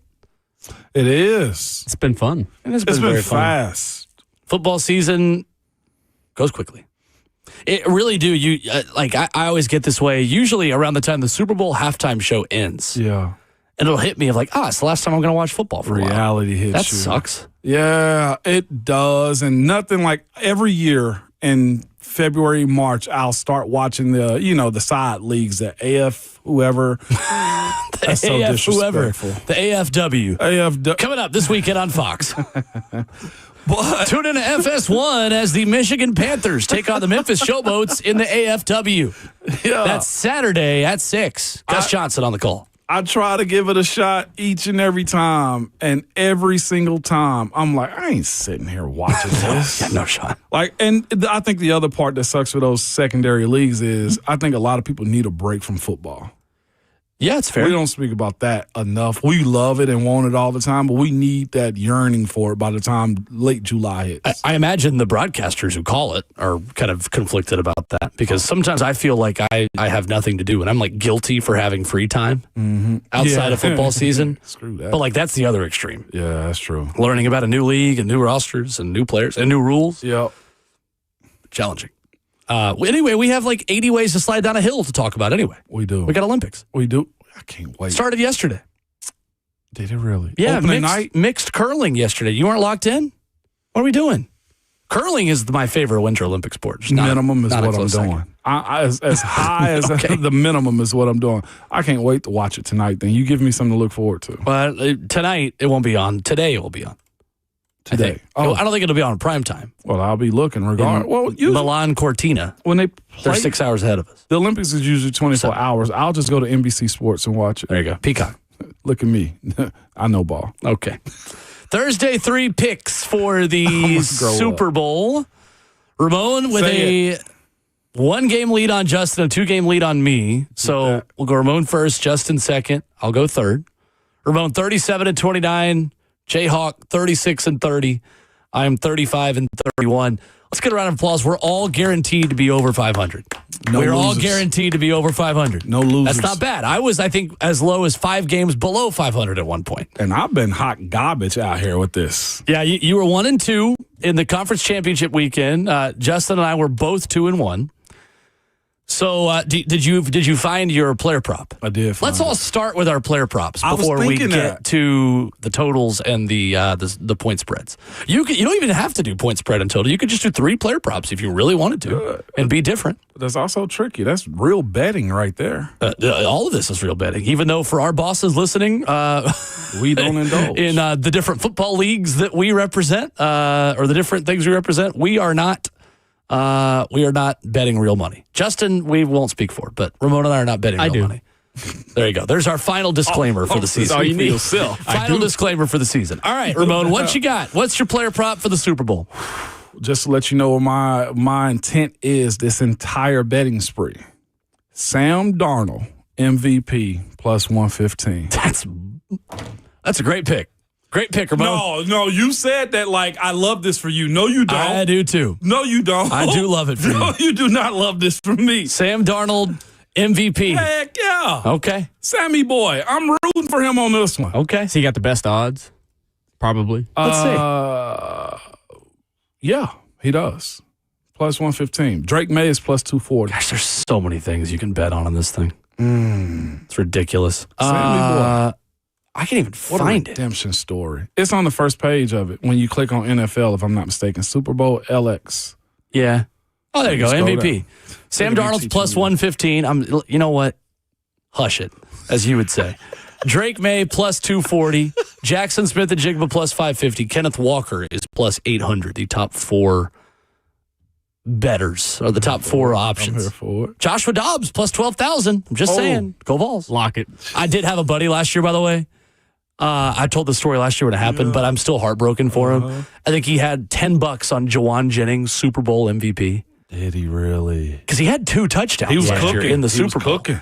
And he was close to a third. If they'd won the game, or did he have 3? I got to go find that. one, Because I think it was just the caught fact they one. didn't. If they had won, he would have. That's what it was. He threw for one and caught one. Because he would have had probably the best shot at being the MVP. Yeah. Man, hate that for him. Yeah, 4 catches for 42 and a touchdown. He became the second player in NFL history to have a receiving and passing touchdown. Wow. What a ticket that would have been if that had worked out. Okay, Sam Darnold, Super Bowl MVP. Pick number 1 for Ramon. Justin, your player pick. Here we go. One final time, baby. Here we go. From your MVP to my MVP. Yeah, both to an MVP. Wow. No, I'm just kidding. Anytime touchdown score for me is going to be Jackson Smith and Jigba. Somebody would take that. Yeah. I think it's minus 110. Anytime. It is. So, I thought about it. In full honesty, I did not realize it was minus 120 odds plus, so I had to readjust here. I had 2 different prop bets that had to readjust. Okay. So anyways, Jackson Smith and Jigba, he's got 12 touchdowns this season, and the way that Seattle's offense and Clint Kubiak, they scheme him in that offense, he can play in the slot, he can play outside, he can deep threat, anything that you need him to be, he's that Swiss Army knife. He's the go-to guy. And in the biggest game, you need your quarterback to go to the big name there. He's reliable. He's done it all season. He's going to do it again. Okay. I got burned on that with Travis Kelce a few years ago, so I've sworn off of any kind of anytime touchdown picks. I hate them. I hate them. Okay. So I like that you're taking it. I've been hurt by it. I hate him. I am going to go Sam Darnold over 230 passing yards as my player pick in this one. I think that the Patriots are going to be able to take away the run game enough to where Sam Darnold is going to have to beat New England with his arm, and I think he will. And even in the situation that they are down and New England forces a couple turnovers and can win it, I think, again, you are more aggressive in throwing the football down and trying to come back late in a game. So I like it a lot. Sam Darnold over 230 passing yards. You can get minus 113 odds on Sam Darnold over 230 passing yards. So there you go. Gotcha. Pick number 1. Pick number 1. Pick 2, Ramon, is what? Seattle minus 4.5. Minus 4.5 Seattle. Okay. Seahawks minus 4.5. Oh, Yeah. man. Yeah. Here comes the strategy. Get ready to tell me what second place is, Hawk. Why do you like Seattle in this game? The defense is having experience. I think that plays a part. They got a superstar wide receiver that's currently in his prime. I think that plays a good bit. I don't think the shoulder injury for Sam Darnold matters much at all. And boxing in Drake May, to me, I think will be an easier task for how healthy that defense is as opposed to the other teams that they face. So, with that being said, with Kenneth Walker running the way he is as well, I ain't going to say this is a cakewalk, but you got 2 rookies on the left side of that offensive line for the Patriots. Experience matters in these games, and the weight of it, I don't think you can hide them too much. Okay. I like it. Seahawks minus 4.5. Justin, what does that mean for you? Are you adjusting now off of that? Well, that's not my next pick, but I have to think about it. Okay, well, what's your second pick? My second pick is, I'm kind of surprised on this, but I did have to kind of tweak the needle a little bit. Kayshon Boutte. We're going to go up the rear here. And what? Wait a minute. 31 reception yards. That was flavor. 31 receiving yards. That's a low total. I think all the attention is going to be on Stephon Diggs here. I'm going to have Kayshon Boutte with 31 receiving yards. Okay. That is kind of low for him. I feel like that is a light work type of bet. Kayshon Boutte over 31 receiving yards. Yeah, that's easy. See, the problem is, what happens if he hits 31 receiving yards? Like, exactly? Yeah. Well, it's, according to DraftKings, and usually the way these things work, if it's 31 plus, 31 get 31. and over. Okay. So it's over 30 and a half. Yeah. If it's the over-under, then, of course. Yeah, right. Other direction. Or if it's like the point spread is -7 or +7. Well, that's a push. If you hit, there's no pushes in these. On DraftKings? No, there's no pushes in this kind of, like, if it's on 31 plus. On yardage. Yes. Yeah, right. There's no push. Because if you can push on a spread or a total, just not on, well, totals are always half points, but okay. All right. So, yeah, we'll decide then.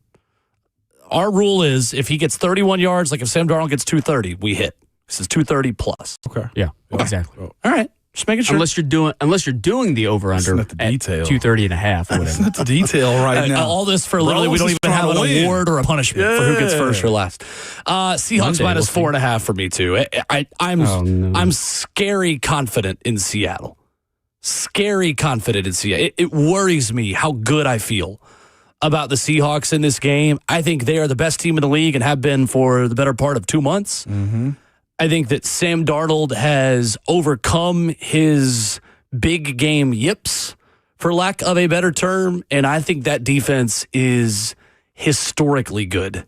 Historically good. Okay. I think Drake May won't know what hit him. I think the Patriots' scheduled luck has led them to this point, and they deserve credit for it. Mm-hmm. But I think it's a blowout. I think it's Seahawks by 17 plus. That's a little bold, but I think it's Seahawks comfortably. I think they are head and shoulders better than New England, and I just think that whoever was going to win that NFC Championship game, I like in this game by 2 touchdowns. You're not wrong. It's the turnover part of it that worries me for Seattle, but if they just don't mess it up, I feel good about their chances. Okay. Last pick. What you got? I got. I'm feeling. Here's what I will say. I feel lightly confident that this will not be a boring Super Bowl as well. Okay. Looking at the last game, of course, that Seattle played, like they have the ability to kind of rub your face in. And I think in this game where you're not in the same division and conference, if you can go up and rub somebody's face in it, you do. This team has shown well as far as its ability to score. They're averaging almost 29 points a game, Seattle, that is, in general. You also look at the Patriots side of it. They're averaging about 28 points a game as well. I'm going the over 45.5 in this one. Love that. That was going to be my switch, too. Love that for you. And it's for this reason. You to go first. I think, because I win. Your best record. Because I'm a winner. I like going second. I prefer going. Well, you can go second here because I being able to adjust. No, I'm good. No, I'm going to go third. Stay in your place. With that being said, though, when given the opportunity this year, this team has kind of put their foot on your necks and not let up. And I think if Seattle gets the opportunity, they will not leave any glimmer of hope in the Patriots. So I'm taking the over. I think it'll be a score. Okay. Over 45.5 from Ramon. So you're going That's Sam Darnold, Super Bowl MVP, Seattle minus 4.5, and over 45.5. Yep. Okay. Mm-hmm. All right. Just hold on. How are you going to adjust? I don't like that. Justin. Well, just in case, I need to adjust. Boo. And yours was better? Okay. Yeah, it was. Do you have your cereal out of a Super Bowl this morning? That's my now boy. It's funny? That's my boy. Hilarious now. You came through with that one. If you missed that, check out the Hour 3 podcast. God. All right. I was going to do this earlier. I had to adjust again because I was much more confident on the minus 4.5, and then I was even more confident that I wanted to go separate, and I wanted to go the over with the 45.5. Okay. I'm going to go. I have to do another prop because I got to be different. And I don't trust the Patriots to score a lot of points, and I don't trust the Patriots to cover the 4.5 points. So I'm going to go Kenneth Walker, 71 plus rushing yards. Okay. I don't feel super confident in that. Love that pick for you. Love that pick he's for you. He's going to run for 100 and a touchdown. That pick for you. I wanted to do him anytime touchdown, but that's like minus 140. Against the Patriots defense, I love that pick for you. Yeah. Love that pick for you. We'll see. We'll see on Sunday. We'll see. Actually, you know what? I'm going to brag on Monday. Coin toss tails, final pick. I'm just kidding. I'm not actually doing that. What is the odds? What's the odds? Minus 103 for both of them. For heads or tails. So it's not enough. It is enough. Let's make a little show bet right here. I'm going to go heads. No, I'm not. We can do this as a fourth pick. We might need a tie break though. Yeah, exactly. We might need a tie break. By the flip of a coin. Okay, all right. I'm not actually making it my third pick. So, hold on. We'll do that after I make my third pick. My final pick is the under. I like under 45.5. I love that Ramon took the over because now I really want the under even more. But I don't think the split in that though. Too? I don't think the Patriots get out of second gear on offense. I just don't see Drake May against this Seattle secondary being able to create off schedule when he gets pressured. Because I think they're going to get so much pressure on him that he's going to be running for his life. I really do. I still am betting on his fumble luck to run out. He's fumbled 20 times this year, and he hasn't really gotten punished for it.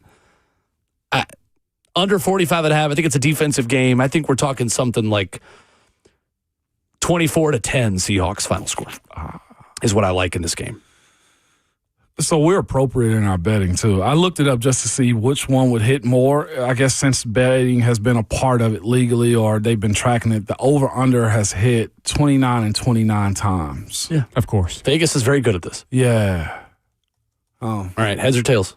Should we do the Gatorade color instead, since that's a little bit more different? You can go red, blue, yellow, whatever. Okay, you got a point there. But if you do a coin flip, it's literally heads. It can't land sideways. I mean, That's what you think. Gatorade on the all right, coach fine. color. I pick on the side. No, we'll do Gatorade. That's fine. All right. Same order. Go, Ramon. Orange. Classic. Nobody's Classic. orange. How dare you? Justin? Blue. All right, I'll go yellow, lemon lime / green. Which is that yellow or green? Is lemon lime Gatorade yellow or green? Well, There is a yellow. right answer. It's a yellow. Thank you. Thank you. Who says green? It's yellow. People say that. Who are Okay, these if, people? if you're Every these people, year we call stray in further from the Lord. 615-737-1045. We need to give you demerits. Yeah, we do. We need to shame you publicly. See, I like going with blue because both teams are blue, so there's a better odds there. I'm going to look up the odds. All right, lemon lime I went orange. / yellow. Yeah, we know. I went orange. Of course you went orange. Of course I did. All right, so the final picks, to reset it one more time, Ramon has Sam Darnold MVP, Seahawks -4.5, over 45.5. Mm-hmm. Justin going Jackson Smith and Jigba anytime touchdown. Kayshon Boutte over 31 yards or 31 plus yards. Kenneth Walker 71 plus rushing yards. I've got Seahawks -4.5, under 45.5. Sam Darnold 230 plus passing yards. Our tiebreaker is Gatorade color. Ramon going orange, Justin going blue. I'm going lemon lime / yellow. Okay. I have some odds. And it all comes down to this. You have odds? You put them all together? Orange is favored. Yeah. The orange is plus 250, and so is blue. Lemon lime is plus I've 275. got orange at plus 210. Oh. So last year it was yellow. Dang it. The year before and the year prior was purple. Then it was 2 years of blue. The last time the Seahawks won the Super Bowl, orange. Interesting. Not going to happen. There's an option on here on DraftKings for water / clear at plus 1,100. If you're betting on water to be dumped on the winning coach, I've got a hotline number for you to call. Call or text the Tennessee Red Line, 1-800-889-9789. Oh, my gosh, man. I thought about, so is there anything else y'all considered and didn't do here? Because I was going to do Patriots' first drive being a punt at -113. That was my backup plan. Ooh.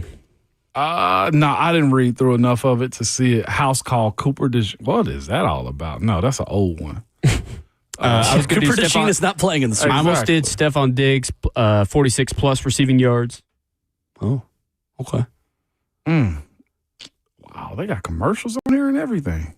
It was funny. I was watching Bussin' with the Boys. Mike Vrabel was on with Taylor and Will. Really good interviews. Very funny. Very funny. And Mike Vrabel goes, yeah, I was telling the guys in a meeting, only 3 teams have won in Denver the last 2 years. So we're going to join the Mile High Club by winning in Denver. We're going to join the Mile High Club. And he said, I asked one player, you know what that means? He goes, no. He goes, Diggsy, tell him what it means. Said Stephon Diggs, tell him what the Mile High Club is. Well, it's Like, legal so there. Drake May didn't know what the Mile High Club is, basically, is what you're saying. It's probably what you're saying. In Denver city limits, it's legal there. Even he had a favorite dish of Bakemas as well. Of what? You heard of Bakemas? No. And Michael May, Drake May's wife, America's sweetheart now, on TikTok and social media, made a different dessert every day leading up to Christmas in December. It's called Bakemas. Did not. And apparently Drake was like bringing them into the Patriots building. And Mike Vrabel was like, oh, there was a snickerdoodle cinnamon roll cookie that was the best one. Oh, that sounds amazing. That's what I'm telling you. She gonna have a restaurant. I literally added items to my wedding registry because I watched Bakemas videos of recipes that I wanted to make myself. It's like, I need to get a mixer. So anyway, give you my Zola link if you really need it. All right, 615-737-1045. There is a coach in the SEC trying to bring back a legendary former player because of Charles Bediako. We'll play you that audio coming up next.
Wrapping up the show on this Thursday morning. Coming up tomorrow on your Friday, final Super Bowl thoughts. Brent Hubbs of AllQuest at 7:20 with the latest on Joey Aguilar and Tennessee Hoops headed to Lexington as well. Andy Staples of On3 going to check in with us at 8:20. And Ron Slay from Santa Clara. We think. He could be on his way to Charlotte. Slay, if you're listening, let us know if you can't make it tomorrow at 9:20. We'll see if Don Davenport's available. Yeah, or he might leave tonight to go to Charlotte, or who's to say? He'll let us know. I think he's got ESPN on Monday night, though. Hey, now. Yeah, and Tuesday. I feel like I'm also, she can't hear us. Don Davenport probably can't hear us right now. But Don, if you can hear us, and Mayor, and Zeph, I feel like we've spared 3HL from like coming on the show to talk about what's going on because we know how early it is, 2 hours difference. I wanted Babsy. So next week, Don Davenport, if you're listening, we'd love to have you on the show. Recap. It looks boring with the stuff that you guys are doing. I'm sure you're up working out and everything else anyway. I'm hating because it looks like the weather's so perfect. It looks very nice. The fact that y'all are laying out on a pool on a rooftop at a casino in Vegas. We got to get our show hours pushed back. I know. You 6 o'clock business owners, man, invite us in. Yeah. Whoa. Hey, That's Don, one what's thing up? to do. We gotta get some more businesses opening up sooner. That's all. Quick update from Pete Thamel. Alabama Center Charles Bediaco's injunction hearing will be tomorrow. Bediaco's attorneys had filed for a postponement. Bediaco is playing for Alabama under a temporary restraining order, as we know. I would imagine that would confirm that Joey Aguilar's hearing will be next week. Because, again, as we talked about earlier, a UT law grad who is from Knoxville is representing the NCAA in all three of these cases. So I would imagine he can't obviously be two places at one time. So he'll be doing the Bediaco case, I think, tomorrow, which I'm, again, assuming means Aguilar's next week. Because he'll have to wait to do that one. So. Who overrules who in this? I don't know, because I'm curious. Because again, judges and courts are their own thing, and every state's going to rule differently. Yeah. I am curious though if one case sets precedent for the other two. Because I don't think Trinidad Chambliss is done with Hayes. No, he's definitely not. No, His final Hail Mary attempt, pun kind of intended, is to go to Mississippi court and try to get a judge there to overrule what got brought down from the NCAA yesterday. And that's what's most confusing about it is all because you'd expect the NCAA lawyers and their case and their organization to kind of run with this and, hey, that's it. Yeah. Locally, I mean, I don't even know what to think of the NCAA, right? Like, what is your ruling? It means nothing. So, but here's the other part, too. I want to add to it again. If you got talent, you got different sets of rules. Here's my question for Tennessee fans. F&M Bank Chat Open. I want to provide this on a YouTube channel. If it means Charles Bediaco can play and is eligible, are you willing to sacrifice that to get Joey eligible? Because if there's a precedent set and Bediaco can play and he wins in court, that's probably, again, I'm making an assumption here that might be off base. I think that's probably good news for Joey's case. So are you willing to let Bediaco play, to let Joey play? I don't want either of them to play, personally, for the betterment of college sports. Because you know what's going to happen next year whenever the MLB negotiation comes up. Yeah. A lot of those minor league guys are going to want to walk back to college. Because the Dodgers are locking out baseball. That's what I'm saying. Like, make no mistake about it. Like, there's a work stoppage coming after this season in baseball. Yeah. And you're going to have a lot of dudes who play for the Knoxville Smokies and the Reno Aces and the Albuquerque Isotopes and the Jacksonville Jumbo Shrimp, or the Rubber Ducks, the Akron Rubber Ducks, who are like, I need to be playing. Can I come back?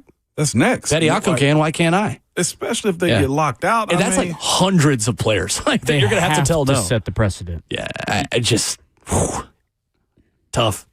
I don't know how much of a difference it would be for Bediaco versus Aguilar. I mean, one's played professional, one's not, but I feel like you're still going to have to set that precedent. Otherwise, everybody's going to do it. Yeah. You can't have that. So here's I just want to state this before we move forward. I think as far as this show is concerned, Will, myself, and Hawk, we're pro George McIntyre, I think, as far as like starting. Yes. Now, I see the comment that Brian has in there, just run with George. That's fine in February. Yeah. When the season kicks There's off risk involved with that in the fall. We get in here, you guys suck, and we're losing, and Hypo needs to be fired. Like, I don't know how it's going to work with George or with Joey Aguilar or with Faison Brandon. But what I do know in the South and in the world of football in America, you love winning. How long is this John Summerall audio? Do we have time for this? Summerall? Yeah. John Summerall talking about the Charles Bediako stuff, because every college coach is being asked about this now. He had a funny answer to it yesterday. Justin, let me know when we have it. It's a minute 22. All right, well, let's play like half of it. Yeah. Florida coach John Summerall on guys coming back from the pros. Do you think maybe it's a matter of time before that happens in football, where somebody who went pro comes back, and do you have to open yourself up to the possibility of that might happen and maybe create a space for that? I wasn't planning on sharing this today, but we're going to file a temporary restraining order and see if Tim Tebow can play short yardage and goal line, all right, quarterback. So I don't know what the hell is going on with all that. Like, I don't understand it. I'm not smart to figure it out. I'm not going to make any statements. It's going to be bulletin board other than Tebow probably here, because I'm not smart enough to understand all this legal stuff. To me, you're either in college or you're pro. Which one are you? I don't know. But I don't understand all of it. Like, we've gotten to where it's like, hey, you can appeal for a JUCO year, a COVID year, a 6th year, a 9th year. How many years? I mean, the model has been 5 years to play 4. The conversation around some people with 5 for 5, I don't think is going very far because of litigation is what it sounds like to me. I don't know all that stuff. I don't understand all of it. We're going to coach who they let us coach and recruit who they let us recruit. But the problem is I think that's such a moving target that you don't know who's allowed to play. I mean, and the rule may change tonight or tomorrow or whatever. And so I don't know. But, yeah, we'll see if Tebow gets his years I want back. He's right. We'll play who they'll let us play, but who's they? That's the question. Back at it tomorrow morning, 6 a.m. Final show of football season. Yay. Talk to you then. Yes, but please remember at all times, your Twitter fingers and your mic is always hot, baby. I love you, babe.